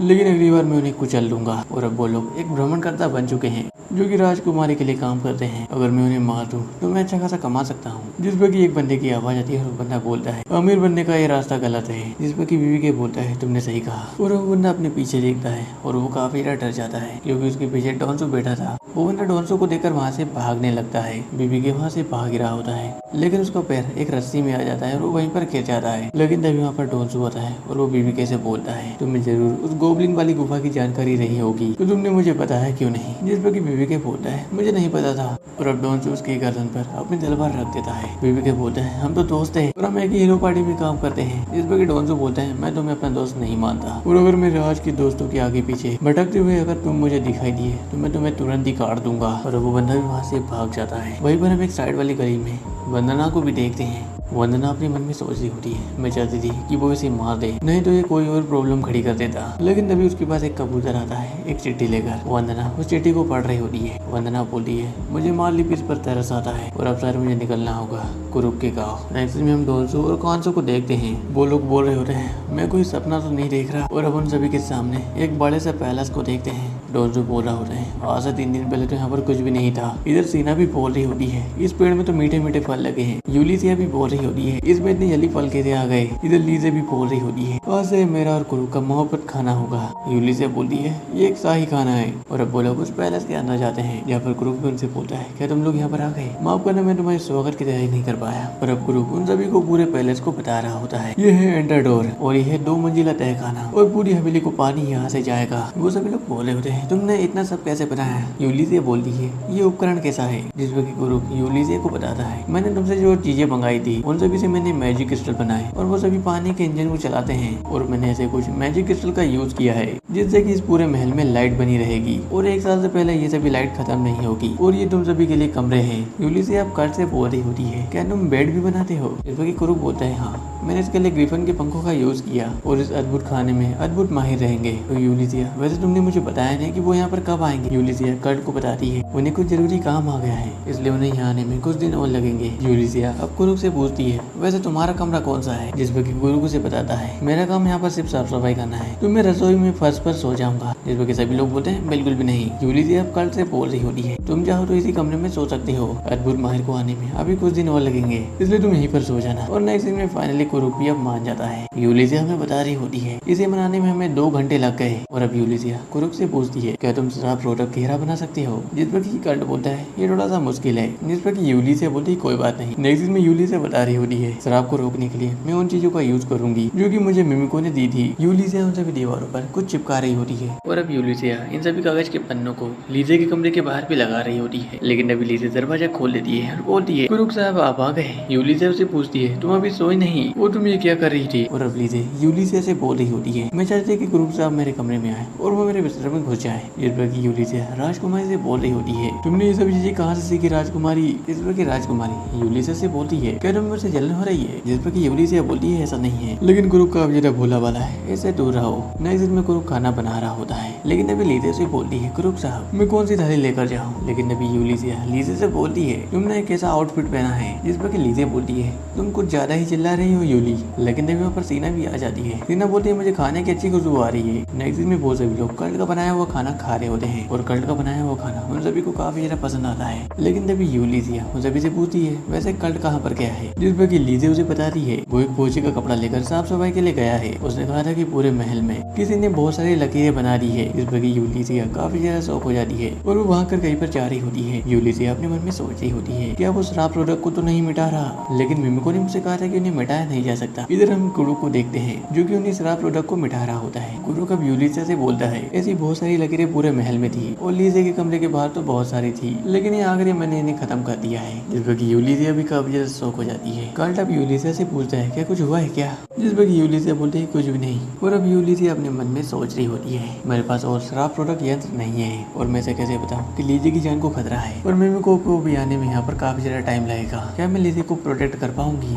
पार्ट 2। और अब चर्च का फादर मालपेस से बोल रहा होता है मिस्टर मालपेस अब तुम्हें यहाँ से बेदखल किया जाता है क्योंकि तुम पुराने जिस पार्टी में थे उसने आज तक अपना काम ठीक से नहीं किया है और तुम काफी बार हारे भी हो और तुम्हारी पार्टी का लीडर अब एक क्रिमिनल बन चुका है। जिस पर की मालपेस बोलती है तो सर इसमें हमारा कोई भी हाथ नहीं है, उस रेस्टोरेंट में हमें बहुत ही खराब खाना दिया जा रहा था इसलिए मुझे एक्शन लेना पड़ा। जिस पर की टूरिस्ट बोलता है चुप रहो तुम्हारी वजह से हमारा चर्च अब बदनाम हो चुका है। और अब मालपेस भी अपने मन में सोच ही होती है मैंने ये सब चर्च का नाम ऊंचा करने के लिए किया था और मेरे बराबर मेहनत यहाँ पर किसी ने भी नहीं की, लेकिन तभी टूरिस्ट बोलता है मालपेस अगर तुम मेरा एक काम कर दो तो मैं तुम्हारी सारी गलतियों को माफ कर दूंगा और वादा करता हूँ तुम्हें एक अच्छी पोस्ट दिलवाऊंगा। टूरिस्ट उसे बताता है ये दूसरे देश की वाइन है, मैं बस तुमसे यही कहूंगा कि इसे पी लो। वही मालपेस भी उसे पीते हुए अपने मन में सोच ही होती है मुझे पता था कि मैंने कोई भी गलती नहीं की है। मालपेस उस वाइन को पी जाती है, लेकिन तभी ये मोटा कुछ ईविल स्माइल देता है और अब ये मोटा हंसते हुए बोलता है मालपेस मेरा ऑर्डर है कि तुम तीसरी प्रिंसेस लीजे को मारने में हमारी हेल्प करो। वही मालपेस भी ये सब सुनकर काफी ज्यादा शौक हो जाती है, लेकिन तभी हम मालपेस के पेट पर उसी कर्ज को देखते हैं जो कि पहले हमने लीजे के पास भी देखा था। और अब तुरंत बोल रहा होता है अरे मालपेस मैं तो तुम्हें बताना ही भूल गया इस वाइन में कर्ज मिलाया हुआ था और अब तुम पानी के अलावा कुछ भी नहीं खा पाओगी और तुम्हारी 1 महीने के अंदर मौत हो जाएगी। अगर तुम्हें इस कर्ज से आजादी चाहिए तो तुम्हें मेरे काम को पूरा करना होगा, वादा करता हूँ तुम्हें एक अच्छी पोस्ट दिलवाऊंगा और साथ ही में इस कर्ज से आजादी भी। और ये तुम्हारा एक टेस्ट है, जिस पर की मालपेस भी बोलती है एक टेस्ट मैं आपके लिए जान दे सकती हूँ तो इसका सर टूरिस्ट बोलता है क्या बात है मालपेस। नेक्स्ट में हम देखते हैं मालपेस की हालत काफी ज्यादा खराब होती है और वहीं पर हम एक हंसते हुए डीमन को भी देखते हैं। और अब नेक्स्ट में यूलिसिया अपने मन में सोच ही होती है कुरुट ने जो कर्ज रोकने वाले यंत्र बनाए थे वो हमारे काफी ज्यादा काम आए और क्या दुश्मनों को अभी भी पता नहीं चला कि लीजे यहाँ पर है। वही अब लीजे भी कुरुट के खाने की तारीफें कर रही होती है कि खाना काफी ज्यादा टेस्टी बना है। वही अब यूलिसिया भी अपने मन में सोच ही होती है क्या कुरुट का खाना किसी शराब को रोक रहा है। वैसे भी मिमिको यहाँ पर आ चुकी है, उसने अपना जाल फैला दिया है, अगर कोई भी अपने कर्ज का यूज करेगा तो हमें तुरंत ही पता चल जाएगा। यूलिसिया कुरुट के खाने को ट्राई करती है, वो खाना उसे काफी ज्यादा पसंद आता है और अब लीजे भी कुरुट से पूछ रही होती है वैसे आपका केक काफी ज्यादा टेस्टी है, जिस पर कुरुट भी उसे बताता है मैंने इसे चावल के आटे से बनाया है। और लीजे भी उसकी काफी ज्यादा तारीफ करते हुए बोल रही होती है तुम्हारा सभी खाना मुझे काफी ज्यादा टेस्टी लगता है, अगर कोई भी कर्ज मुझे दोबारा से लगता है तो तुम उसे तुरंत ठीक कर दोगे। और अब कुरुट भी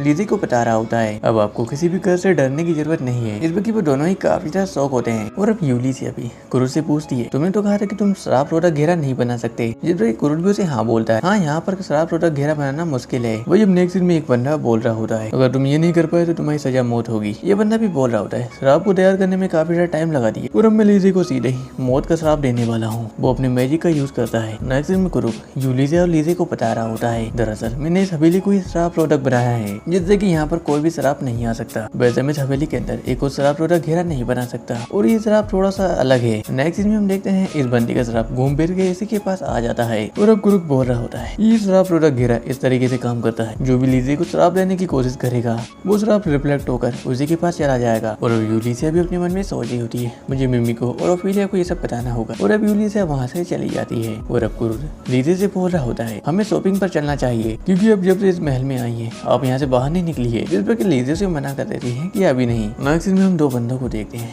एक बंदा इससे बोल रहा होता है मुझे यहाँ पर डीमंस का हमला होने का खतरा लग रहा है और वैसे अभी तक दीवार को काम पूरा क्यों नहीं हुआ। जिस पर दूसरा बंदा इस बंदे को बता रहा होता है हमें सकता है कि कोई दुश्मन एक मजदूर बनकर हमारे यहाँ आ सकता है, इसी चक्कर में हम इन दीवारों का काम पूरा नहीं कर पाए, लेकिन हमने जैसे तैसे करके इस दीवारों का काम पूरा कर ही लिया। नेक्स्ट में हम उसी बंदी को देखते हैं, उसी के पास हमें यूलिसिया, मिमिको और ओफिलिया दिखाई देती है और मिमिको उनको बता रही होती है ये बंदा हमारे गार्ड्स को मिला सारी ने वो श्राप लगाया था। जिस पर ओफिलिया उसे बता रही होती है इसके सभी साथी इसे छोड़कर चले गए और जाने से पहले उन्होंने इसे मार दिया ताकि उनके बारे में किसी को पता न चले और शायद वो श्राप रिफ्लेक्ट होकर इसी के पास आ गया। यूलिसिया बोलती है वैसे ये चमक क्यों रहा है। ओफिलिया बोलती है ये सब कुरुट ने किया है, उसने ऐसा डिवाइस ही बनाया है जिससे कि श्राप उल्टा इसी के पास आ गया और अगर कुरुट पूरी तरीके से हमारी हेल्प करे तो हम इसे एक ही दिन में सुलझा सकते हैं। जिस पर यूलिसिया बोलती है नहीं मैं उसे इतने खतरे में नहीं डालना चाहती। मिमिको यूलिसिया से बोल रही होती है लीजे से बोलना महल से बाहर न जाए, लेकिन तभी उन्हें एक घंटी की आवाज आ रही होती है। नेक्स्ट दिन में ये बंदा बोल रहा होता है हमारे ऊपर दुश्मनों ने हमला कर दिया। ये बंदा अपने लाइट मैजिक का यूज करता है, लेकिन तभी हम वहाँ पर बहुत सारी डेड आर्मी को देखते हैं। नेक्स्ट दिन में मिमिको बोल रही होती है कि हजारों स्केलेटन हमारी तरफ ही आ रहे हैं और अब नेक्स्ट दिन में ये बंदा बोल रहा होता है पहले टीम आने वाले स्केलेटन को रोकेगी और जेनरिक शहर के सभी लोगों को यहाँ से बाहर निकालो। जिस पर जेनरिक बोलता है जनरल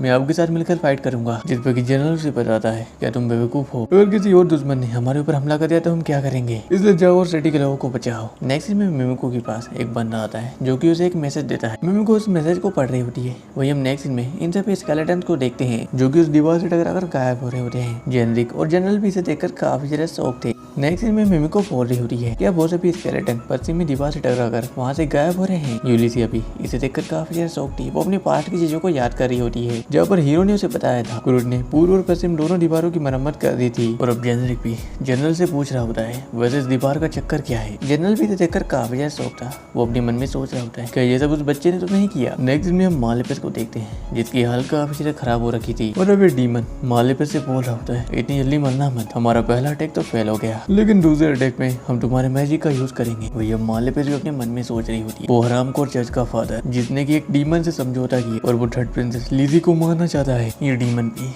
अब मालेपस से बोल रहा होता है जैसे कि उस चर्च के फादर ने कहा था मुझे तुमसे उम्मीदें थी लेकिन तुम्हारी एनर्जी तो यहीं पर फेल हो गई। अगर तुम तुम्हारी सोल को अपनी एनर्जी में कन्वर्ट कर लो तो इससे मेरी काफी ज्यादा मदद होगी। नेक्स्ट में यूलिसिया कुरुट और लिजी को बता रही होती है हमारे ऊपर हजारों स्केलेटन ने हमला किया है और हम अभी बाहर से मदद भी नहीं ले सकते और हमारे सभी वॉरियर वॉर की प्लानिंग कर रहे हैं और जहाँ तक मुझे पता है कि सभी डीमन पश्चिम के लाबिदा खंडर से आ रहे हैं। लिजे भी यूलिसिया से बोल रही होती है मुझे पता चला कि कल रात को स्केलेटन ने हमारे ऊपर हमला कर दिया था। जिस पर यूलिसिया उसे बताती है उन्होंने जैसे ही उस दीवार को छुआ वो सभी स्केलेटन वहाँ से गायब हो गए। जिस पर कुरुट भी बोल रहा होता है मेरे गाँव में ये सब चीजें आम है। यूलिसिया भी अपने मन में सोच रही होती दरअसल उन दीवारों को तो कुरुट ने ही बनाया था, अभी तो हमारे ऊपर स्केलेटन ने हमला किया था। अगर हमारे ऊपर उड़ने वाले पाइवन ने हमला किया तो हम कुछ भी नहीं कर पाएंगे। लेकिन तभी यूलिसिया को एक आइडिया आता है। वो कुरुट से बताती है कि मैं पश्चिमी दीवार की तरफ जा रही हूँ वहाँ की साफ सफाई करने। जिस पर कुरुट भी यूलिसिया से बोलता है क्या साफ सफाई करने, तो भी मैं भी तुम्हारे साथ चलता हूँ। लेकिन तभी यूलिसिया कुरुट को बताती है हमारे आसपास बहुत सारे दुश्मन हैं जो कि हमें कभी भी टारगेट कर सकते हैं, इसलिए तुम्हें लीजे के साथ ही रहना है। इस पर कुरुट भी मान जाता है। कुरुट अब लीजे से बोलता है लीजे मैं कहीं पर नहीं जा रहा, मैं तुम्हारे साथ ही रहूंगा। लीजे भी इस पर काफी खुश हो जाती है। नेक्स्ट में यूलिसिया एक रूम में जाती है जहाँ पर वो अपने एक बॉक्स से एक क्रिस्टल को निकालती है। वही हम उस महल के बाहर देखते हैं जहाँ पर दुश्मनों ने उन सभी को घेर के रखा होता है और अब जनरल को बता रहा होता है उन्होंने हमें पूर्व और पश्चिम से घेर लिया है। लेकिन तभी वहाँ पर यूलिसिया, मिमिको और ओफिलिया भी आ जाती है। यूलिसिया उनसे बोलती है काम कैसा चल रहा है और अब जनरल भी यूलिसिया से बोलता है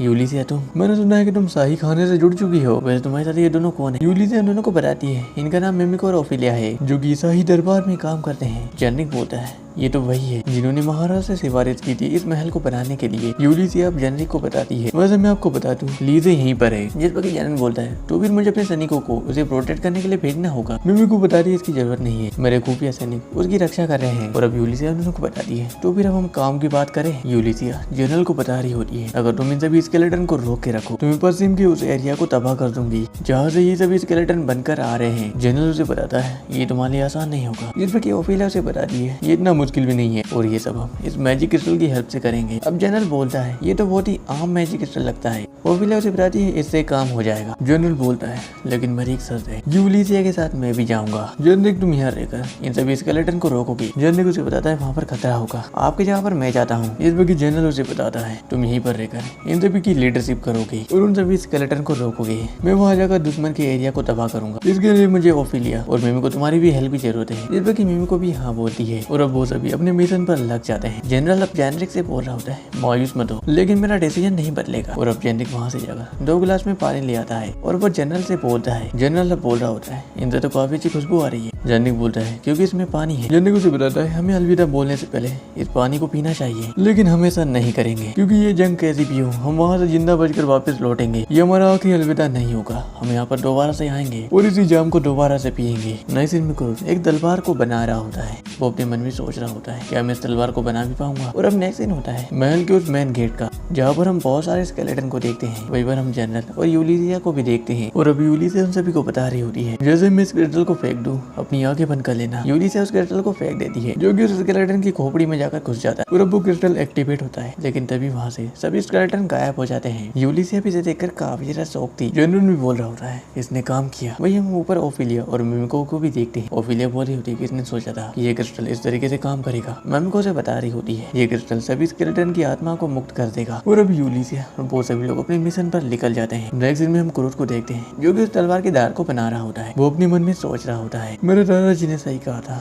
मैं इस तलवार को अभी भी ठीक से नहीं बना पाया और जहाँ तक मुझे पता है मैं लोहार के मामले में बी रैंक का हूँ, नहीं शायद डी रैंक का। लेकिन देवी वहाँ पर लीजी भी आ जाती है जो कि अब क्रूज से बोलती है रात के खाने के लिए चावल तैयार हो चुके हैं। लेकिन देवी वो क्रूज की तलवार को देखती है और बोलती है क्रूज क्या है तलवार तुमने बनाई है। जिस पर क्रूज भी हाँ बोलता है और क्रूज से बताता है मैं अपनी सोच में डूबा हुआ था और तभी मैंने इसमें मैजिक भी भर दिया। और लीजे उस तलवार को चेक कर रही होती है। वो तलवार उसे काफी ज्यादा पसंद आती है। क्रूज उसे बताता है आप चाहो तो इस तलवार को रख सकते हो। इस पर लीजे भी काफी ज्यादा खुश हो जाती है। वही अब क्रूज भी अपने मन में सोच रहा होता है ये बस खुश होने का दिखावा कर रही है, क्या मेरे लिए दिखावा करना ठीक होगा। वही अब क्रूज लीजे से पूछता है क्या मैं तुमसे कुछ पूछ सकता हूँ। लीजे अब क्रूज से बोलती है अगर आप मेरी पसंद के बारे में जानना चाहते हो तो वो आप हो। लेकिन तभी क्रूज लीजे से पूछता है क्या आपकी जान के पीछे कोई पड़ा हुआ है। जिस पर लीजे भी थोड़ी सेट होकर बोलती है क्या आपको पता चल गया। क्रूज बोल रहा है मुझे पता ही था। लीजे उसे बताती है लेकिन मैं अपने आप को गुनहगार मान दी क्योंकि मेरी वजह से तुम और यूलिसिया काफी ज्यादा परेशान हुए हैं। क्रूज बोलता है ऐसी बात नहीं है। जिस पर लीजे उसे बताती है यूलिसिया मेरी वजह से अभी जंग में फाइट कर रही है और वो दुश्मनों की हड्डी को दबा करने के लिए पश्चिमी दीवार की तरफ गई है। जिस पर क्रूज भी अपने मन में सोचा होता है कि पश्चिमी दीवार। क्रूज अपने पास्ट की चीजों को याद कर रहा होता है जहाँ पर वो गुलनोवा से पूछ रहा होता है तुम क्या कर रहे हो। जिस पर गुलनोवा बोलता है चुप रहो मैं यहाँ पर एक लकीर बना रहा हूँ। लेकिन तभी मान लेपेस गुलनोवा को एक बिजली का झटका देती है और बोलती है चुप रहो। सीन प्रेजेंट में आता है जहाँ पर क्रूज अपने मन में सोच रहा होता है क्या लीजे के पीछे वो लकीरू नाम का लकीर पड़ा हुआ है और यूलिसिया उसे ही मारने के लिए गई है। क्रूज इस पर काफी ज्यादा सैड हो जाता है लेकिन उसने तो मुझे कहा था कि वो सफाई के लिए गई है। क्रूज इस पर काफी ज्यादा सैड हो जाता है बोलता है कल मेरे पास भी फाइट करने की कुछ स्किल होती। क्रूज अब सैड होकर बोल रहा होता है मैं अपनी लजीज को भी नहीं बचा सकता। जिस पर लीजे शर्माने लगती बोलती है लजीज और वो वहाँ पर काफी ज्यादा प्लस कर रही होती है। क्रूज बोलता है हाँ आपने सही कहा लजीज, जैसे कि साकुरा की बाकी टीम के मेंबर लजीज है बिल्कुल वैसा ही। जिस पर लीजे बोलती है क्या वैसे है। और अब क्रूज लीजे से बोल रहा होता है मैं हाथ पे हाथ रखने के अलावा कुछ भी नहीं कर सकता। और अब लीजे भी उसे बता रही होती है हाँ मैं भी हाथ पे हाथ रखने के अलावा कुछ भी नहीं कर सकती। वही अब क्रूज भी अपने मन में सोच रहा होता है शायद लीजे भी मेरी तरह बेबस है और वो भी फाइट करना चाहती है लेकिन अब बस बहुत हुआ। क्रूज अब लीजे से बोलता है आप मेरे साथ चलिए। जिस पर लीजे उसे बताती है कहाँ पर और सभी स्केलेटन ने हमें आठों तरफ से घेरा हुआ है। जिस पर क्रूज से बताता है हम 9 भी दिशा से चलेंगे। नेक्स्ट दिन में हम यूलिसिया और जनरल को देखते हैं जिन्हें की बहुत सारे दानवों ने घेर के रखा होता है। यूलिसिया अपने मन में सोच रही होती है लगता है कुछ बुरा होने वाला है। नेक्स्ट सीन में लीजे जंग में जाने से पहले तैयार हो रही होती है और वो क्रूज के उस चाकू को ही देख रही होती है। क्रूज ने उससे कहा था जैसे ही आप इस चाकू को अपने सिर पर लाओगे एक मंत्र एक्टिवेट होगा। लीजी अब उस चाकू को अपने सिर पर लाती है, लेकिन अभी कोई मंत्र एक्टिवेट नहीं हो रहा होता है। लेकिन तभी लीजी को क्रूड की आवाज आती है। क्रूड उससे बोलता है, लीजी हमें जल्दी यहाँ से निकलना होगा। लेकिन तभी लीजी के पीछे कोई आता है। लीजी उसे देखकर काफी ज्यादा शॉक हो जाती है। नेक्स्ट में हम यूलिजिया को देखते हैं, जो कि उन सभी दानवों को मार रही होती है। वो अपने मन में सोच रही होती है, यहाँ पर ये सभी दानव बहुत ही ज्यादा है। अच्छा हुआ कि जेनरी की टीम ने उन सभी मैजिक क्रिस्टल का यूज करके बहुत सारे स्केलेटन को कम कर दिया है, नहीं तो हमें यहाँ पर काफी ज्यादा दिक्कत होती और हमारे पास भी मैजिक क्रिस्टल खत्म होने वाले हैं। लेकिन हम जनरल को देखते हैं, जो कि अब घायल हो जाता है। यूलिजिया उसी के पास आती है, लेकिन तभी यूलिजिया को बहुत सारे मॉन्स्टर्स ने घेर लिया होता है। लेकिन तभी वहाँ पर कान से आता है, जो कि उन सभी मॉन्स्टर्स को मार देता है। और हम देखते हैं वहाँ पर साकुरा की पार्टी भी आ चुकी होती है। जनरल बोल रहा होता है, वैसे तुम सब कौन हो? जिस पर कि डॉन्सो से बताता है, ये बात हम बाद में करेंगे। और रूका भी उन सभी को बता रही होती है, मुझे पता चल चुका है कि वो सभी मॉन्स्टर्स कहाँ से आ रहे हैं, वो इस गेट से आ रहे हैं। जिस पर कि यूलिजिया भी बोलती है, मैं समझ गई। यूलिजिया उसी क्रूड के मैजिक क्रिस्टल का यूज करती और वहाँ से वो सभी मॉन्स्टर्स गायब हो जाते हैं। कौन से भी बोल रहा होता है, भले ही दूर से सही, लेकिन वो मैजिक क्रिस्टल काफी ज्यादा कमाल का था। और अब यूलिजिया जनरल को एक हीलिंग पोशन देती है। जनरल बोलता है, वैसे ये क्या? यूलिजिया बताती है, एक जड़ी बूटी है। जनरल उसे पी लेता है और बोलता है, मेरे घाव तो हील हो रहे हैं और तुम इसे एक जड़ी बूटी बोलती कौन से? और डॉन्सो जनरल को बताते हैं, ये तो बस एक सुरपात है, आगे देखो और क्या क्या होता है। लेकिन हम देखते हैं उस गेट से बहुत सारे मॉन्स्टर्स बाहर निकल रहे होते हैं। डॉन्सो और कान से यूलिजिया को बताते हैं, तुम यहीं पर रुको, हम इन्हें रोक सकते हैं। और उन सभी से फाइट करने के लिए चले जाते हैं। यूलिजिया और जनरल भी मौका देखकर उस गुफा के अंदर घुस जाते हैं। नेक्स्ट में हम मालेफिस और उस डीमन को देखते हैं। मालेफिस बोल रही होती है, अगर ये मेरे मैजिक का ऐसे ही यूज करता रहा तो मैं तो मर जाऊंगी। और अब ये डीमन भी अपनी पावर का यूज करते हुए वहाँ के सभी लोगों को देख रहा होता है। वो अब जेनरी को देखता है, जैसे कि डीमंस ने घेर रखा होता है। वो एक मैजिक क्रिस्टल को यूज करता है, जैसे कि वहाँ पर सभी डीमंस गायब हो जाते हैं। और वो यूलिजिया और जनरल को भी देख लेता है, जो कि इसी तरफ आ रहे होते हैं। डीमन बोलता है, ये लोग इतने भी बुरे नहीं है, चलो ठीक है, वैसे मेरा टाइम पास नहीं हो रहा था, अब इनका वेलकम मैं करूंगा। हम देखते हैं यूलिजिया और जनरल अंदर आ रहे होते हैं। उनके सामने बहुत सारे स्केलेटन आ जाते हैं। यूलिजिया अपने उस क्रिस्टल का यूज करती है, जैसे कि वो सभी स्केलेटन वहाँ से गायब हो जाते हैं। लेकिन तभी उनके सामने वही डीमन आता है। जनरल बोल रहा होता है, तो ये है वो डीमन जो कि इन सभी स्केलेटन को समन कर रहा था। यूलिजिया उसे बताती है कि हमें इसे हराना है। यूलिजिया उस डीमन के ऊपर अटैक कर देती है, लेकिन तभी यूलिजिया अपने एक मैजिक क्रिस्टल को निकालती है और उसे वहीं पर तोड़ देती है। वहाँ पर काफी सारी रोशनी आ जाती है। लेकिन हम देखते हैं उस डीमन को कुछ भी नहीं हुआ होता है। वो डीमन अब यूलिजिया को बता रहा होता है, अगर मैं अमर नहीं होता तो मैं अभी मर चुका होता। यूलिजिया भी इस पर काफी ज्यादा शौक थी, क्या अमर? और अब जनरल भी उसके ऊपर अटैक करता है और उसे एक स्लैश लगा देता है, लेकिन वो डीमन दोबारा से हील हो जाता है। और अब वो डीमन भी मालेफिस की पावर का यूज करता है। इधर मालेफिस भी अपने मन में सोच रही होती है, काश मैं इस घेरे को तोड़ पाती। डीमन अब उस दोनों को बता रहा होता है, मैं बहुत टाइम से तुम्हें देख रहा था। और अब वो डीमन उन दोनों को जेनरी को दिखाता है, जो कि अब फाइट करते करते काफी ज्यादा थक चुका होता है। वो डीमन उन दोनों को बता रहा होता है, तुम इतने बुरे भी नहीं हो जो कि लीजे को बचाने के लिए इतनी दूर तक आ गए। इधर अब जनरल भी उस डीमन को बताता है, हम एक डीमन के आगे अपना सिर नहीं झुकाएंगे। जिसको वो डीमन बोलता है, क्या ऐसी बात है? तो मुझे बहुत सारे मॉन्स्टर्स को तुम्हारे सिपाहियों के पास भेजना होगा। और वो बहुत सारे मॉन्स्टर्स को सम्मान करने लगता है। वो डीमन उन को बता रहा होता है, वो तीनों भी मेरे इन दानवों के हाथों कुचले जाएंगे और मैं कस्बे के अंदर से लीजे को घसीटते हुए बाहर लाऊंगा। लेकिन तभी यूलिजिया और जनरल उसके ऊपर अटैक कर देते हैं, वो उसका सिर काट देते हैं। लेकिन वो डीमन इमोर्टल था, लेकिन वो डीमन अपने सिर को उठाकर वापिस अपनी गर्दन से जोड़ लेता है। इधर जनरल भी यूलिजिया को बता रहा होता है, यूलिजिया घबराने की जरूरत नहीं है, ये बस तुम्हें गुमराह कर रहा है और इसे मारने के बाद ये जंग खत्म होगी। यूलिजिया बोल रही होती, तुमने सही कहा। लेकिन यूलिजिया भी थोड़ी घबराई हुई थी, वो अपने मन में सोच रही होती है, हमने इसे बहुत बार काट दिया लेकिन फिर भी ये वापस हील हो गया। क्रूड की मैजिक क्रिस्टल भी इसे नहीं हरा पा रहे। वो डीमन उन्हें बता रहा होता है, अब तो मैं तुम्हारे सामने ही लीजे के टुकड़े टुकड़े करूंगा। नेक्स्ट में हम मालेफिस को देखते हैं, जो कि अपने मन में सोच रही होती है, मेरे पास अब भागने की ताकत भी नहीं बची और मेरे जादुई घेरे को तोड़ भी नहीं पाई। काश मेरे पास क्रूड का बना हुआ खाना होता। और उसे क्रूड की आवाज आ रही होती है, वो अपने मन में सोच रही होती है कि अब मुझे वहम हो रहा है। लेकिन तभी वहाँ पर एक गड्ढा हो जाता है और हमें क्रूड की आवाजें आ रही होती है। क्रूड अब लीजे को बता रहा होता है, भले दुश्मन ने हमें आठों दिशाओं से घेरा हुआ था, लेकिन हम जमीन के नीचे से टनल बनाकर यहाँ तक पहुंच ही गए। लीजे भी बोल रही होती, क्रूड साहब आप तो कमाल के हो। वह जब कूरे वहाँ से बाहर निकल के देखता है, उसके सामने मालेफिस होती है। कूरे बोलता है, मालेफिस तुम यहाँ पर? और अब वहाँ से लीजे भी बाहर निकल। मालेफिस अपने मन में सोच रही होती है, क्या इसे पता चल चुका है कि मैं लीजे को मारने वाली हूँ और इसलिए ये लीजे को यहाँ पर लेकर आया है ताकि ये मेरी सोच को बदल सके। और अब लीजे भी क्रूड से पूछ रही होती है, क्या आप इस औरत को जानती हो? जिस पर कि क्रूड से बताता है, ये मेरी पिछली पार्टी की एक मेंबर है, इसका नाम है सिस्टर मालेफिस। लेकिन तभी मालेफिस बोलती है, अब मैं एक सिस्टर नहीं हूँ, मुझे तुरस्तान ने वहाँ से बाहर निकाल दिया। जिस पर कि क्रूड बोलता है, तो फिर ये तुरस्तान ने किया है और इसी के चक्कर में आकर तुम यहाँ वहाँ लकीरें बनाने लगी और तुमने यहाँ पर भी एक बड़ा सा गोला बना दिया है। मालेफिस भी इस पर काफी ज्यादा शौक होती है। वो ये लीजे भी थोड़ा डर कर अपने मन में सोच रही होती है। दुरुस्तान क्रूट अब मालिपिस से बोल रहा होता है कि तुम ही वो लकीरू नाम की लकीर हो जो कि हर जगह लकीरें खींच रही है, और तुमने लकीर खींचने से गुलनुमा को भी रोका था, और अब तुम खुद ही यहाँ पर एक काम कर रही हो जिस पर लीजे भी कुरुट को बताती है आप मेरे लिए इस पर गुस्सा कर रहे हैं, जिस पर कुरुट बोलता है हाँ बिल्कुल, क्योंकि इसने काम ही ऐसा किया है। और अब मालिपिस भी अपने मन में सोच रही होती है कुरुट ये सब क्या बोल रहा है, और अब कुरुट भी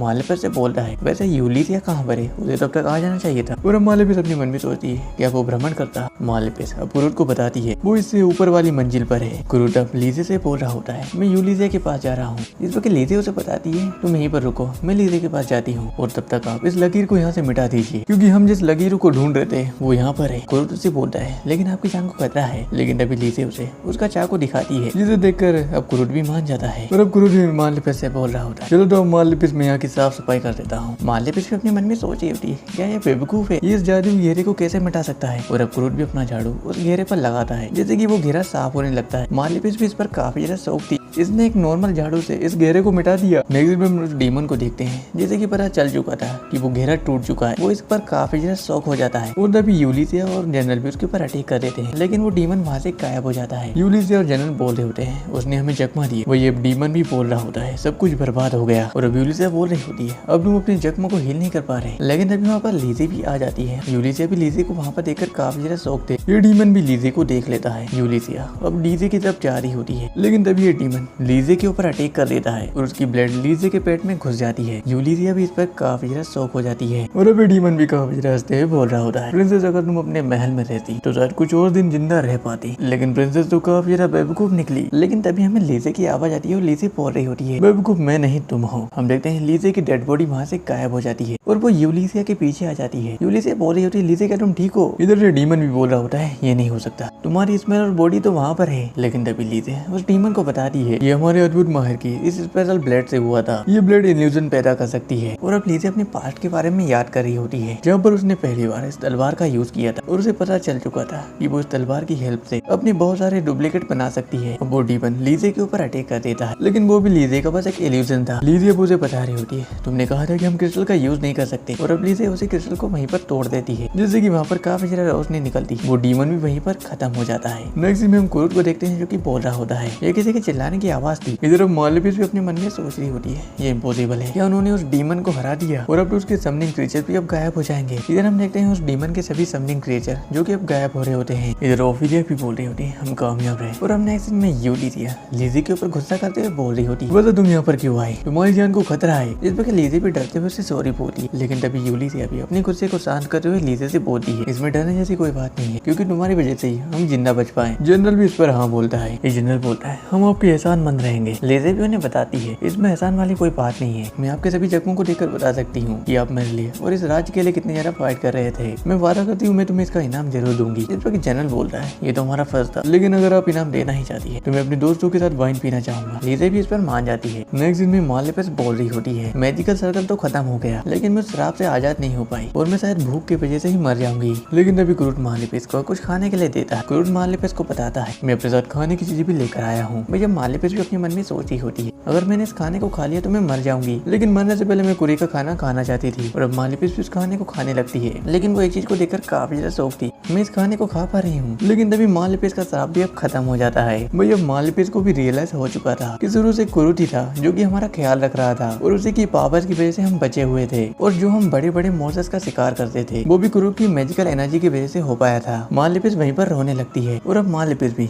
कुरुट से माफी मांग रही होती है, जिस पर कुरुट से बताता है कोई बात नहीं, कम से कम तुमने अपनी गलती तो मान ली। लेकिन तभी वहाँ पर यूलिसिया और लीसी भी आ जाती है। लेकिन तभी उस टनल के अंदर से दो फैंटम बाहर निकलते हैं। कुरुट भी सोच रहा होता है कि ये सब कौन है, जिस पर लीसी उसे बताती है ये सब उस लकीर वाली को पकड़ने के लिए आए हैं और वो फैंटम मालिपिस को लेकर वहाँ से जा रहे होते हैं। मालिपिस उसे बताती है कुरुट तुम मुझे बचाओगे ना, जिस पर कुरुट मालिपिस को बताता है मालिपिस तुम चिंता मत करना, मैं तुम्हें जेल में खाना देने के लिए जरूर आऊंगा और मैं तुम्हारे पसंद के खाने को ही लेकर आऊंगा। जिस पर मालिपिस बोल रही होती है बेवकूफ, और अब लीजे भी कुरुट से बोल रही होती क्या साफ सफाई का काम हो गया, जिस पर कुरुट भी हाँ बोलता है। लीजे कुरुट को ये भी बताती है मैंने आपकी दवा यूलिसिया को दे दी है, जैसे कि वो सभी अब ठीक हो चुके हैं। वही अब यूलिसिया भी अपने मन में सोच रही होती है मेरी जान बचाई वो भी इन दोनों ने, और हम हमारे इस मिशन में कामयाब हो चुके हैं। वही अब यूलिसिया भी काफी ज्यादा खुश होकर कुरे के हाथ को पकड़ लेती है और बोलती है क्या हम घर चलें। वही अब लीजे भी कुरुट के हाथ को पकड़ लेती है। कुरुट भी इस चीज पर काफी ज्यादा शौक था। यूलिसिया कुरुट से बोल रही होती है तुम्हारे हाथ को हम दोनों सुंदर लड़कियों ने पकड़े हैं, क्या तुम्हें अजीब नहीं लग रहा। जिस भी कुरुट बोलता है हाँ, लेकिन तुम दोनों वैसे भी काफी ज्यादा सुंदर हो और मैं काफी ज्यादा खुश भी हूँ, क्योंकि अब मेरे पास बहुत सारे दोस्त हैं और रहने के लिए घर भी है। इससे ज्यादा मुझे और क्या ही चाहिए। नेक्स्ट सीन होता है अब शाम का, जहाँ पर हम सभी लोगों को देखते हैं जो कि अब पार्टी कर रहे होते हैं। वो इधर क्रूड भी काफी ज्यादा शौक होकर अपने मन में सोच रहा होता है,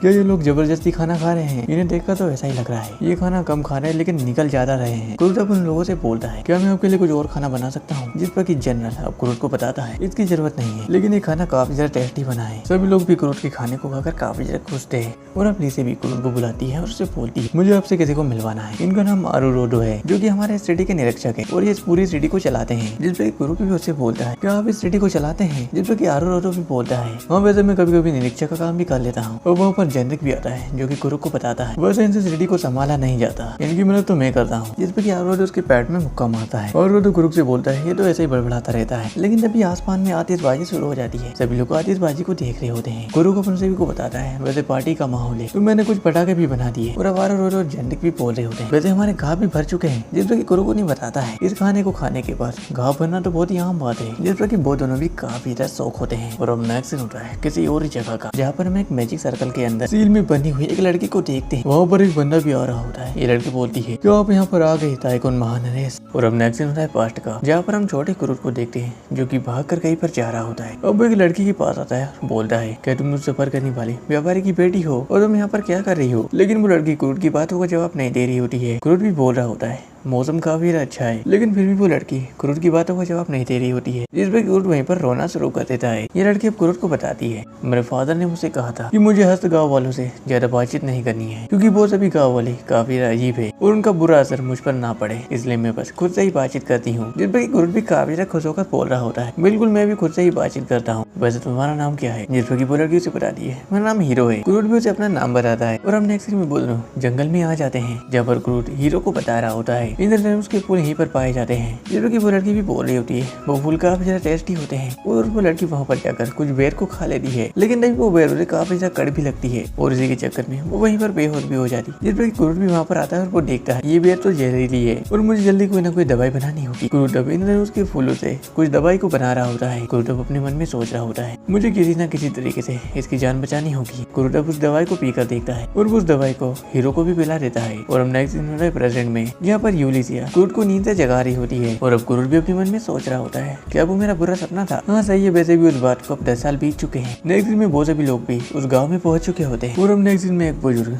यूलिसिया को बता रहा होता है, हमारे गाँव में पानी की काफी ज्यादा कमी है और इसी वजह से हमारी फसल भी सूख रही है। यूलिसिया उसे बताती है, आपके गाँव के साइड में जो गाँव है वहाँ पर तो काफी बड़ी नदी है, आप उनसे पानी क्यों नहीं मांग लेते? जिस पर ये बूढ़ा बंदा यूलिसिया को बताता है, हमने उनसे बहुत बार पानी मांगने की कोशिश की, लेकिन वो हमें हर बार मना कर देते हैं, इसलिए हमने आपको यहाँ पर बुलाया है ताकि आप हमारी कुछ यहाँ पर मदद कर सके। और अब यूलिसिया डोंजो के पास आ जाती है। वो डोंजो से पूछती है, बाकी सभी लोग कहाँ गए हैं? जिस पर डोंजो से बताता है, बाकी सभी लोग पहाड़ के ऊपर गए हैं उन सभी पंछियों को संभालने के लिए। और अब यूलिसिया भी दूसरे गाँव में बातचीत करने के लिए निकल जाती है। नेक्स्ट में हम यूलिसिया को उसी गाँव में देखते हैं, जहाँ पर एक बूढ़ी औरत यूलिसिया से बोल रही होती है, हमारे गाँव में भी पानी की बहुत ही बड़ी किल्लत है, प्लीज हमारी मदद कीजिए। लेकिन तभी वहाँ पर 2 बंदे आते हैं और बोलते हैं, मुखिया पहाड़ के ऊपर कुछ अजीब हो रहा है। और अब यूलिसिया भी पहाड़ के ऊपर आ जाती है, जहाँ पर वो अपने सामने बहुत ही बड़ी पानी की झील को देखती है। यूलिसिया अपने मन में सोच रही होती है, यहाँ तो पानी की कोई भी कमी नहीं है, तो ये लोग हमें क्यों बता रहे हैं कि यहाँ पर पानी की किल्लत है? और यूलिसिया कान से और सीना से भी पूछती है, यहाँ पर तो पानी की बहुत ही बड़ी झील है। जिस पर सीना उसे बताती है, जिस पर सीना बोलती है, हाँ तुमने सही कहा, लेकिन कुछ टाइम पहले यहाँ पर कोई भी झील नहीं थी। लेकिन तभी वहाँ पर क्रूड भी आ जाता है। यूलिसिया क्रूड से पूछ रही होती है, तुम तो पंछियों को संभाल रहे थे ना? जिस पर क्रूड से बताता है, वो सभी प्यास के कारण मर रहे थे, इसलिए मैंने थोड़ा सा उनके लिए पानी निकाल दिया। लेकिन तभी वहाँ पर मुर्गियाँ भी आ जाती है, जो की यूलिसिया का काफी ज्यादा शुक्रिया अदा कर रहे होते हैं। और अब क्रूड भी अपने मन में सोच रहा होता है, यूलिसिया ने बस कुछ ही देर में इस प्रॉब्लम को सॉल्व कर दिया। नेक्स्ट दिन में वो सभी लोग अपने घर की तरफ जा रहे होते हैं, जहाँ पर वो बोल रहे होते हैं, उन गाँव वालों ने हमें काफी ज्यादा तोहफे दिए हैं। वो जब क्रूड भी बोल रहा होता है, मैं रात के खाने के लिए कुछ अच्छा सा बनाऊंगा। वैसे लीजी कहाँ पर है? जिस पर यूलिसिया उसे बताती है, जो पिछली बार दानवों ने हम पर हमला किया था, इसी की इन्फॉर्मेशन को देने के लिए लीजे ताइकोन नरेश के पास गई है।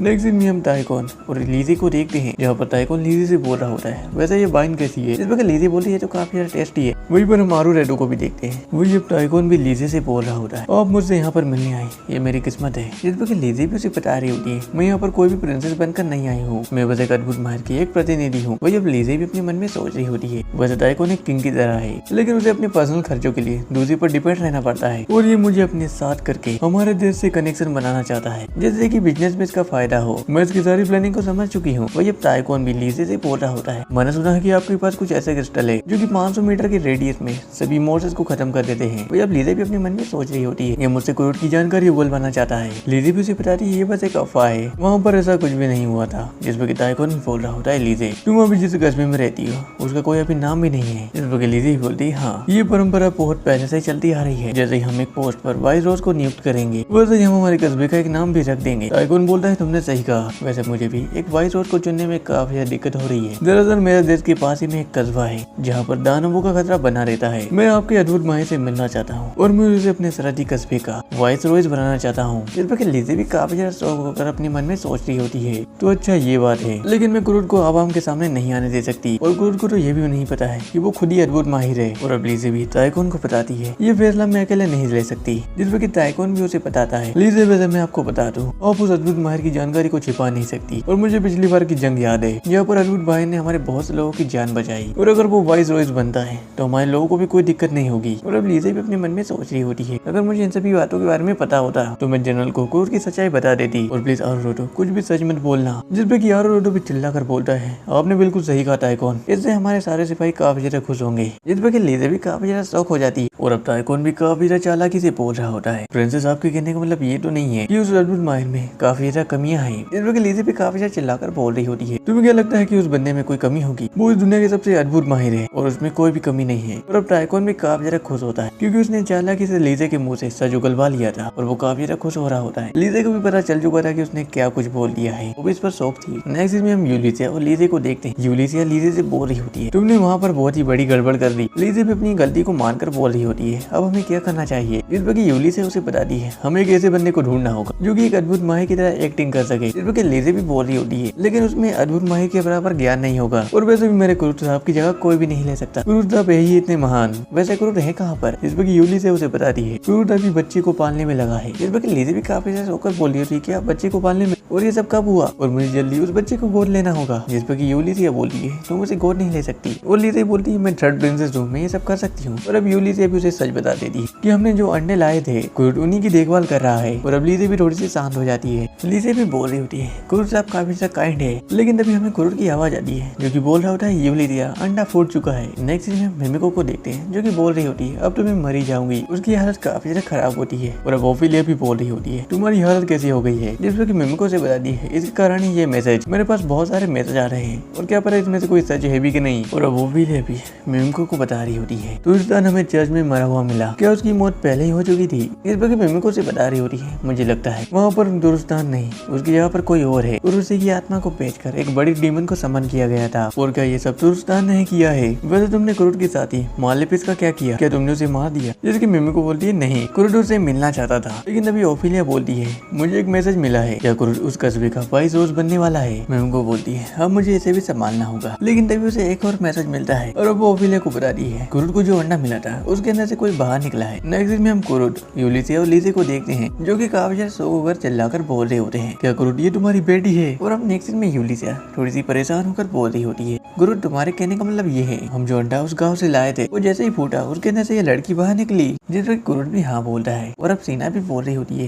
ये लड़की तो 3 साल की लगती है। जिस पर क्रूड उसे बताता है, ये तो अभी अंडे से बाहर निकली है, तो ये भला 3 साल की कैसे हुई? जिस पर वो लड़की अब क्रूड को पापा बोलती है। जिस पर बहुत से भी लोग भी काफी ज्यादा शौक होते हैं। वो ये भी यूलिसिया भी क्रूड को बता रही होती है, क्रूड तुम्हें वैसे पता ही होगा कि इंसानी बच्चे अंडे से पैदा नहीं होते, मेरे हिसाब से ये कोई मॉन्स्टर है जिसने एक इंसानी रूप ले लिया है और ये हमारे विश्वास को जीतना चाहती है ताकि हमें पता न चले कि ये एक मॉन्स्टर है। वही अब क्रूड भी बोल रहा होता है, यूलिसिया तुम्हारे कहने का मतलब ये है, एक छोटी सी प्यारी सी बच्ची एक मॉन्स्टर है? और अब यूलिसिया बोलती है, इस लड़की को मुझे दे दो। क्रूड अब यूलिसिया से बोलता है, तुम इसके साथ क्या करोगी? इस पर यूलिसिया बोलती है, मैं इसे खत्म कर दूंगी। क्रूड उस लड़की को देना तो नहीं चाहता था, लेकिन यूलिसिया उस लड़की को ले लेती है। लेकिन तभी क्रूड उसके हाथ को पकड़ लेता है और बोलता है, तुम इसे खत्म नहीं कर सकती। और वैसे मैं तुम्हें बता दूं कि ये कोई मॉन्स्टर नहीं है और मैं तुमसे वादा करता हूँ कि इसकी परवरिश मैं करूंगा। यूलिसिया भी अपने मन में सोच रही होती है, मुझे क्रूड की बातों में नहीं आना है। लेकिन तभी वो लड़की यूलिसिया को मम्मा बोलती है, जिस पर यूलिसिया भी वहीं पर काफी काफी ज्यादा ब्लश करने लगती और वो मम्मा नाम सुनकर काफी ज्यादा शौक भी थी और वो अपने माइंड में ही कुरुट और उसके परिवार को इमेज कर रही होती है। लेकिन तभी लीजे ही बोलती है यूलिसिया ये कोई बच्ची नहीं है। यूलिसिया बोलती है मुझे पता है। लीजे उस लड़की को ले लेती है लेकिन एक वो लड़की लीजे को भी मम्मा बोलती है। लीजे भी इस पर काफी ज्यादा शौक होती है। उसके हाथों से वो लड़की छूट जाती है लेकिन तभी सीना उसे पकड़ लेती है। वो लड़की सीना को एक दीदी बोलती है। सीना भी इस पर काफी ज्यादा शौक थी और अभी यूलिसिया उस लड़की को लेकर वहाँ से जाने वाली होती है लेकिन तभी कहाँ से उसका हाथ पकड़ लेता है और बोलता है यूलिसिया इस लड़की को तुम हमारे ऊपर छोड़ दो, साकुरा पार्टी इसकी परवरिश करेगी। और अब बहुत सभी लोग भी उस लड़की को रखने के लिए मान जाते हैं और अब वो लोग सोच रहे होते हैं अगर हम इस लड़की को अडॉप्ट कर रहे हैं तो हमें इसका नाम भी रखना होगा। नेक्स्ट दिन में बहुत सभी लोग उस लड़की का नाम सोच रहे होते हैं और अब कहाँ से बोलता है इस लड़की ने कुरुट को पापा कहा है और मामा। लेकिन तभी लीजे बोलती है ये मेरी और कुरुट साहब की बच्ची है इसलिए इसका नाम भी हमारे ऊपर से ही होगा। लेकिन तभी यूलिसिया बोलती है तुम इसे अपनी बच्ची मत कहो और अब कहाँ से उन्हें बताता है क्योंकि उस लड़की ने यूलिसिया को भी मम्मा कहा है और अब यूलिसिया भी एक अच्छा सा नाम उन्हें बताती है और लीजे भी उन्हें अच्छे अच्छे नाम बता रही होती है लेकिन वो नाम उन्हें पसंद नहीं आ रहे होते हैं और यूलिसिया और लीजे अपने और कुरुट के नाम पर उस लड़की का नाम सोच रहे होते हैं। लेकिन यूलिसिया और लीजे काफी ज्यादा झगड़ रहे होते हैं कि तुम मेरे नाम के वर्ड को आखिरी में क्यों ला रही हो। लेकिन तभी वो लड़की भी जाग जाती है वो उनसे बोल रही होती है क्या आप लड़ रहे हैं। यूलिसिया और लीजे उसे मना कर देते हैं और अब वो दोनों ही उस लड़की के पास जाते हैं। यूलिसिया और लीजे का भी गुस्सा शांत हो गया होता है। अब वो दोनों भी अपनी गलतियों को मान लेते हैं। यूलिसिया अब लीजे से बोल रही होती है मुझे माफ करना, अगर मेरे नाम का वर्ड आखिरी में भी है तो मुझे कोई दिक्कत नहीं है। लीजा भी बोलती मुझे भी कोई दिक्कत नहीं है। वही अब कुरुट भी अपने मन में सोच रहा होता है इस लड़की ने तो सभी को शांत कर दिया और अब कुरुट उन सभी को बताता है वैसे मेरे दिमाग में एक आइडिया है, इस लड़की का नाम आकुरी होगा।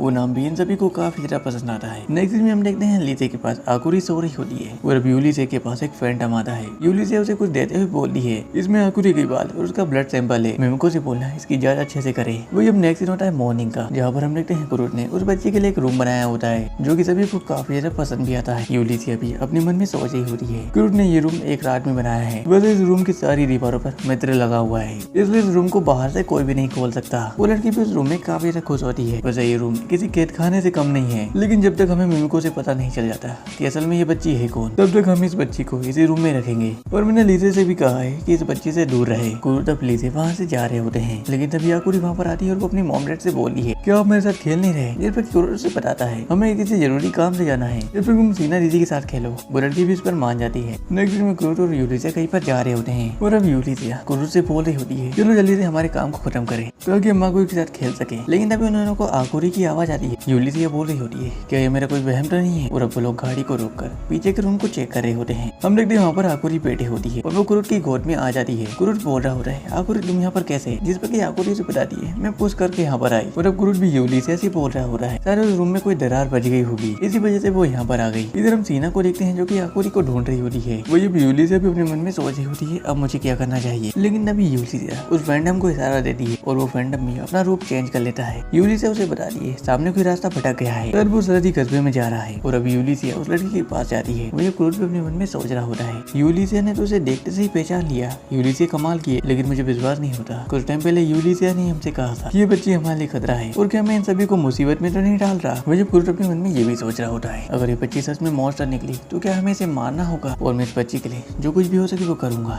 लेकिन अभी आकुरी पूछती है पापा क्या हुआ। जिस भी कुरुट बोलता है कुछ नहीं। वहाँ पर यूलिसिया भी आती है और बोलती है जब तक हमें इस बच्चे की पूरी जानकारी नहीं मिल पाती हम कुछ भी नहीं कर सकते। लेकिन तभी वहाँ पर कोई बुढ़ा आता है जो कि बोल रहा होता है क्या तुम अपनी पूरी फैमिली के साथ आए हो। वो कुरुट यूलिसिया और आकुरी को एक फैमिली समझ रहा होता है। यूलिसिया भी इस पर काफी ज्यादा शौक थी क्या फैमिली। ये बूढ़ा बंदा उन्हें बता रहा होता है तुम्हें दानव शाह को हराना होगा। जिसमें कुरुट बोलता है हाँ मैं उसे हरा दूंगा। आकुरी बोलती है मैं भी उसे हरा दूंगी। यूलिसिया अपने मन में सोच रही होती है हम इस काम के लिए तो यहाँ पर नहीं आए थे। लेकिन तभी वहाँ पर एक लड़की आती है जो कि बोलती है इनकी मजाक करने की आदत है क्योंकि इनका मन पहले से पैगंबर बनने का था। क्या आप सभी लोग शाही खाने से मैंने आपको यहाँ पर बुलाया था लेकिन मैंने उम्मीद नहीं की थी कि शादी का नया जोड़ा यहाँ पर आएगा और आपकी बच्ची भी काफी ज्यादा क्यूट है। कुरुट भी इस पर शौक था। कुरुट अपने मन में सोच रहा होता है क्या ये लोग हमें शादीशुदा कपल समझ रहे हैं और यूलिसिया को इस पर काफी ज्यादा गुस्सा आ रहा होगा। वही हम यूलिसिया को देखते हैं जो कि टमाटर की तरह लाल हो रही होती है। कुरुट भी इस पर शौक था और अब कुरुट उस लड़की से पूछता है वैसे आपने हमें किस काम के लिए यहाँ पर बुलाया था। जिस पर की वो लड़की उन्हें बता रही होती है हमारी बाड़ी के कुछ सुअर है जो कि कुछ टाइम से अपने चारे को ठीक से नहीं खा रहे हैं। नेक्स्ट में कुरुट उस लड़की को बता रहा होता है मैं इन सभी पिग्स के लिए कुछ अच्छी सी दवाई बना दूंगा जिससे कि इनकी सारी बीमारी खत्म हो जाएगी। और अब कुरुट यूलिसिया की तरफ जा रहा होता है। हम देखते हैं यूलिसिया अभी भी वहीं पर खड़ी होती है। वो अपने मन में सोच रही होती है क्या कुरुट में एक शादीशुदा जोड़ा है। वो इस बात को सोचकर काफी ज्यादा शौक थी और वो अभी भी काफी ज्यादा लाल हो रखी थी। कुरुट भी उसकी बातें सुन लेता है। वो अपने मन में सोच रहा होता है इसे अभी भी बहुत बड़ा झटका लगा है। लेकिन वही कुरुट यूलिसिया को छोड़कर अपने काम में लग जाता है। वही इधर यूलिसिया भी अपने मन में सोच रही होती है कि इन्होंने हमें एक शादीशुदा जोड़ा समझा है और जब से आकोरी आई है ये सच में हम एक कपल है, लेकिन हमारी उम्र और हाइट में काफी ज्यादा फर्क है, लेकिन हमारा बच्चा तो हो ही सकता है। लेकिन अभी यूली से शौक होकर बोलती है मैं सब क्या सोच रही हूँ, और जब से आकोरी आई है मैं भी लीजे की तरह दिन में सपने देखने लगी हूँ। लेकिन रुको, मेरे मन में क्रूड के लिए ऐसा वैसा कुछ भी नहीं है और मुझे बस क्रूड को प्रोटेक्ट करना है। लेकिन तभी यूलिसिया अपने ऊपर देखती है जहाँ पर एक ड्रैगन क्रूड और आकोर की तरफ ही जा रहा होता है। यूलिसिया अपनी तलवार को बाहर निकाल लेती है और वो क्रूड को अलर्ट होने के लिए बोलती है। वो ड्रैगन क्रूड और आकोरी की तरफ ही आ रहा होता है, लेकिन तभी क्रूड यूलिसिया को रोकता है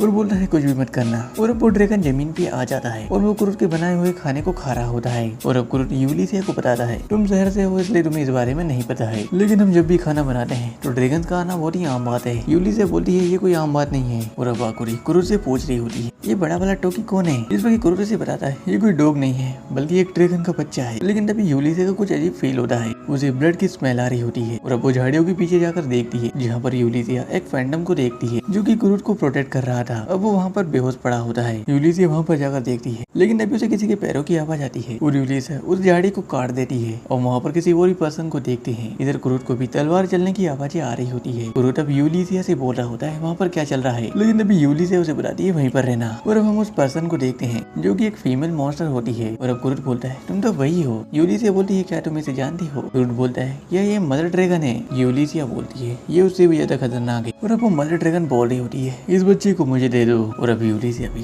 क्रूड से बोल रही होती है तुम यहाँ से भाग जाओ। क्रूड यूलिसिया को जाने के लिए मना करता है, लेकिन तभी वो ड्रैगन क्रूड और आकोरी को लेकर उड़ जाता है। भैया भी यूलिसिया भी अपने मन में सोच रही होती है ड्रैगन को तो इंसान पसंद नहीं है, क्या इस ड्रैगन को क्रूड पसंद है। और अब यूलिसिया और उस मॉन्स्टर की फाइट शुरू हो जाती है। वो दोनों एक दूसरे को काफी अच्छी फाइट दे रहे होते हैं, लेकिन वो मॉन्स्टर काफी ज्यादा पावरफुल था। वो यूलिसिया को एक पंच मारकर दूर फेंक देता है। यूलिसिया बोल रही होती है ये काफी ज्यादा ताकतवर है, मैं इसे फाइट नहीं कर पाऊंगी। वो मॉन्स्टर यूलिसिया को मारने ही वाली होती है, लेकिन यूलिसिया किसी तरह से उसके अटैक से बच जाती है। और अब यूलिसिया उस मॉन्स्टर से बोल रही होती है तुम किस बच्चे की बात कर रही थी, उस ड्रैगन की या फिर आकोरी की। जिस पर ये मॉन्स्टर बोलती है तुम जानकर क्या करोगी, तुम तो मरने वाली हो। और अब वो मॉन्स्टर यूलिसिया के ऊपर अटैक कर देती है। यूलिसिया उसके अटैक को टॉस तो करती है, लेकिन उसकी तलवार उसके हाथों से छूट जाती है और वो मॉन्स्टर यूलिसिया को घायल कर देती है। और अब वो मॉन्स्टर यूलिसिया को मारने आ रही होती है, लेकिन तभी यूलिसिया क्रूड के मैजिक क्रिस्टल को तोड़ देती है, जिससे कि वहाँ पर काफी बड़ा ब्लास्ट होता है। नेक्स्ट में हम इन दोनों को देखते हैं। ये लड़की बोल रही होती है वैसे ये आवाज कैसी थी, लेकिन वो इस चीज को इग्नोर करके वहाँ से जाने लगते हैं। यूलिसिया बोल रही होती है क्रूड के मैजिक क्रिस्टल तो कमाल के हैं, लेकिन हम देखते हैं वहाँ पर काफी बड़ा ब्लास्ट हुआ होता है, जिससे कि उस जगह की जमीन के टुकड़े टुकड़े हो रखे थे। लेकिन तभी वहाँ से उस डीमन का हाथ बाहर निकलता है, वो डीमन भी बाहर आ जाती है। यूलिसिया बोल रही होती है तुम्हारे सर के ऊपर तो सिंह है, इसका मतलब तुम एक डीमन हो, और डीमन तो इंसानों के बहुत ही बड़े दुश्मन है, और पिछली सदी से अभी तक कोई भी डीमन दिखाई नहीं दिया। और अब वो डीमन भी यूलिसिया को बता रही होती है तुम्हारे इस मैजिक क्रिस्टल ने मुझे काफी ज्यादा जख्मी कर दिया, और तभी तुम उस बड़े से डीमन को हरा पाई थी। यूलिसिया सोच रही होती है क्या इसे पता है कि हमने उस डीमन को हराया था, और क्या इसने हमारे ऊपर पहले से नजर रखी थी, और ये उस ड्रैगन के पीछे नहीं बल्कि आकोरी के पीछे है। उम्मीद है क्रूड और आकोरी जल्दी उस महल में पहुंच जाए। लेकिन क्रूड यूलिसिया की उम्मीदों पर पानी फेरते हुए उसी जगह पर लौटकर वापस आ रहा होता है। यूलिसिया भी इस पर काफी ज्यादा शौक थी कि तुम यहाँ पर क्यों आए हो। यूलिसिया भी अपने मन में सोच रही होती है क्या क्रूड उस ड्रैगन के साथ मिलकर इस डीमन से फाइट करेगा। हाँ वैसे भी वो ड्रैगन काफी ज्यादा पावरफुल है, लेकिन वो फाइट में तो काफी ज्यादा कमजोर है। लेकिन तभी वो ड्रैगन क्रूड को अपनी पीठ से फेंक देता है, वो नीचे झाड़ियों में जाकर गिरता है। यूलिसिया बोलती है बेवकूफ वैसे तुम यहाँ पर क्यों आए। क्रूड मैं तुम्हें बचाने के लिए यहाँ पर आया। और हम देखते हैं सामने से बहुत सारे चोर उन्हीं की तरफ आ रहे होते हैं। क्रूड अब यूलिसिया से बोलता है चलो भागते हैं। वो दोनों उन सभी पिग्स के ऊपर बैठकर वहाँ से जा रहे होते हैं। यूलिसिया अब क्रूड से पूछती है वैसे आकोरी कहाँ पर है, जिस पर क्रूड से बताता है आकोरी सेफ है और वो हमारा ही इंतजार कर रही है। यूलिसिया उससे पूछती है वैसे तुमने इतना बड़ा खतरा क्यों उठाया। क्रूड उसे बताता है अपने करीबी के लिए खतरा उठाना पड़ता है। और अब यूलिसिया भी अपने मन में सोच रही होती है हाँ वैसे क्रूड मुझे अपना करीबी तो बोल रहा है, लेकिन वो एक दोस्त या फिर एक साथी की हैसियत थे। लेकिन मुझे एक बात समझ नहीं आती, मुझे खुशी के साथ दुख क्यों हो रहा है। और लीजी की हरकतों से मैं काफी ज्यादा जेलसी भी फील करती हूँ, और मेरी हार्ट बीट इतनी ज्यादा बढ़ कैसे जाती है। वो इस लड़की को मैं कैसे बताऊं कि मैं इससे पागलों की तरह प्यार करती हूँ। लेकिन तभी वहाँ पर एक काफी बड़ा ब्लास्ट होता है, और ये ब्लास्ट उसी डीमन ने किया होता है। और अब यूलिसिया क्रूड से उसका चाकू ले लेती है, और वो क्रूड से बोलती है मैं इसका सामना अकेले ही करूंगी। क्रूड बोलता है यूलिसिया तुम जख्मी हो। वही अब यूलिसिया भी अपने मन में सोच रही होती है मैं तो मरने ही वाली थी, लेकिन क्रूड ने मेरी आकर जान बचाई, और अब मेरा भी फर्ज बनता है कि मैं क्रूड की जान बचाऊं। वो डीमन भी यूलिसिया के ऊपर फायर से अटैक करने वाली होती है। यूलिसिया भी अपने मन में सोच रही होती है वैसे आज तक मैंने भी किसी मैजिक फायर को काटा नहीं है, क्या पता मैं इस बार सक्सेस हो सकती हूँ। और अब वो डीमन भी यूलिसिया के ऊपर अटैक कर देती है। यूलिसिया अपने चाकू से उस फायर को काटने ही वाली होती है, लेकिन तभी उसके पास आगोरी आ जाती है, और वो डीमन भी इसे देखकर काफी ज्यादा शौक थी, और वो फायर उन्हें लगने से पहले ही गायब हो जाती है। हम उस डीमन को देखते हैं जो कि काफी ज्यादा हाफ रही होती है। वही अब यूलिसिया भी अपने मन में सोच रही होती है इसने अपनी स्पेल को खुद ही तोड़ दिया, लेकिन क्यों। क्यों, क्या ये सब आकोरी की वजह से तो नहीं था। लेकिन हम देखते हैं उस डीमन के मुंह से खून आ रहा होता है और वो डीमन वहाँ से भाग जाती है। यूलिसा उसे पकड़ने की कोशिश कर रही होती है, लेकिन यूलिसा खुद भी काफी ज्यादा जख्मी होती है और वो वहीं पर बेहोश हो जाती है। क्रूड बोल रहा होता है, यूलिसा का तुम ठीक हो, और अब क्रूड यूलिसा को दवाई देता है, जिससे कि यूलिसा की आंखें भी खुल जाती है। और यूलिसा इस टाइम पर क्रूड की बाहों में थी। यूलिसा अपने मन में सोच रही होती है, मुझे इस मोमेंट का मजा लेना चाहिए। लेकिन तभी यूलिसा काफी ज्यादा सोच कर उठ जाती है और बोलती है, वैसे मेरे ऊपर आकोरी कहाँ से आ गई, क्या ये तुमने किया था क्रूड? जिस पर क्रूड उसे मना कर देता है। सर आकोरी ने टेलीपोर्टेशन का यूज किया था। लेकिन अभी यूलिसा बोलती है, क्या ये एक टेलीपोर्टेशन मैजिक था? लेकिन हमारे राज्य में तो अभी भी टेलीपोर्टेशन के लिए काम चल रहा है और टेलीपोर्टेशन स्टोन बनाने के लिए अभी भी काफी साल लगेंगे। लेकिन आकोरी ने ये सब कैसे किया? और अभी यूलिसा आकोरी से बोल रही होती है, क्या तुम एक और बार टेलीपोर्टेशन का यूज कर सकती हो? आकोरी अपने टेलीपोर्टेशन का यूज तो कर दिया, लेकिन वो कर नहीं पा रही होती है। और अब पुरुष बोलता है, वैसे वो डीमन कहाँ पर है? यूलिसा बताती है वो यहाँ से भाग गई, अगर वो यहाँ पर ना ही आए तो अच्छा होगा। लेकिन अभी यूलिसा अपने पीछे देखती है, यहाँ पर बहुत सारे पिग होते हैं। यूलिसा शौक होकर बोल रही होती है, क्या हमें इन्हें भी ले जाना होगा? पुरुष बोलता है, चलो मैं इन्हें ठीक करता हूँ। नेक्स्ट में लड़की बोल रही होती है, हमारे सभी पिग सब पहले से काफी ज्यादा खुश लग रहे हैं, वैसे आपके पतिदेव कहाँ पर है? जिस पर यूलिसा भी शौक होती है, वो उन्हें बता रही होती है वो यहाँ पर पास ही में होंगे। नेक्स्ट में हम कुरुक को देखते हैं, जो कि उस ड्रैगन पर बैठकर कहीं पर जा रहा होता है। इधर हम यूलिसा और आकोरी को देखते हैं। यूलिसा आकोरी से बोल रही होती है, क्या तुमने उस फायरबॉल को रोका था?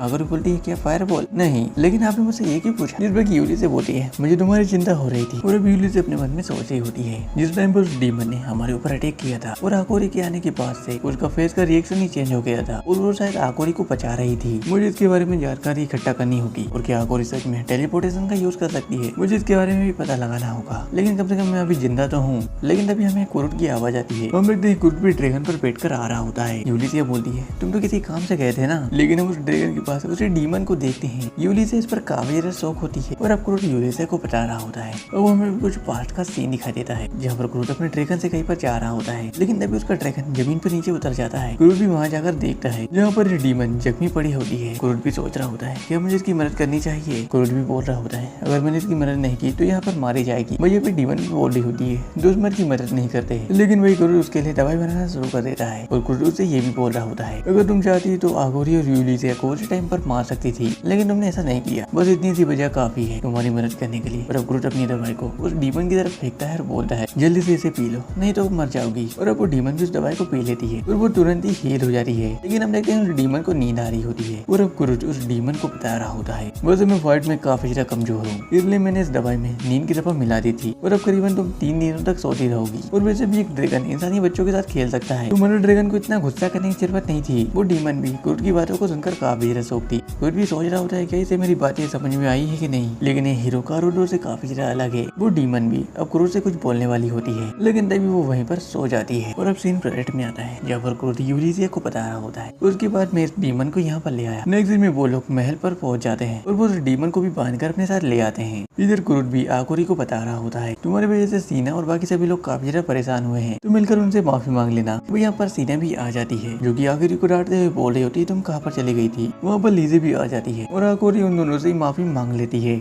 वहीं पर यूलिसा अपने मन में सोच रही होती है, वैसे लीजे और आकोरी को मिलना तो मना था, लेकिन आकोरी ने मेरी जान बचाई है, इसलिए आज के लिए लीजे को छूटे हैं। लेकिन वही हम एक बंदे को देखते हैं जो कि उन्हीं की तरफ आ रहा होता है और वो देखने में बिल्कुल ही कुरुट की तरह लग रहा होता है। हम उस बंदे को देखते हैं जो कि बिल्कुल ही कुरुट की तरह था। यूलिसा और कुरुट पूछते हैं, वैसे ये है कौन? जिस पर लीजे उसे बताती है, ये है हमारे अद्भुत माहिर। हमें पता चलता है कि लीजे ने कुरुट के डुप्लीकेट को ढूंढ लिया होता है, जिसे कि वो अद्भुत माहिर बनाकर उस किंग के पास भेजेंगे। और इसी के साथ हमारा पार्ट 2 यहीं पर एंड होता है। वीडियो पसंद आए तो वीडियो को लाइक और चैनल को सब्सक्राइब भी कर देना, साथ ही में अपने दोस्तों को भी ये वीडियो शेयर कर देना। और डिस्क्रिप्शन में हमारे सेकंड चैनल के लिंक है, अगर उन्हें भी सब्सक्राइब कर लेना। और अगर नेक्स्ट पार्ट देखना चाहते हो तो इस वीडियो में कमेंट भी कर देना।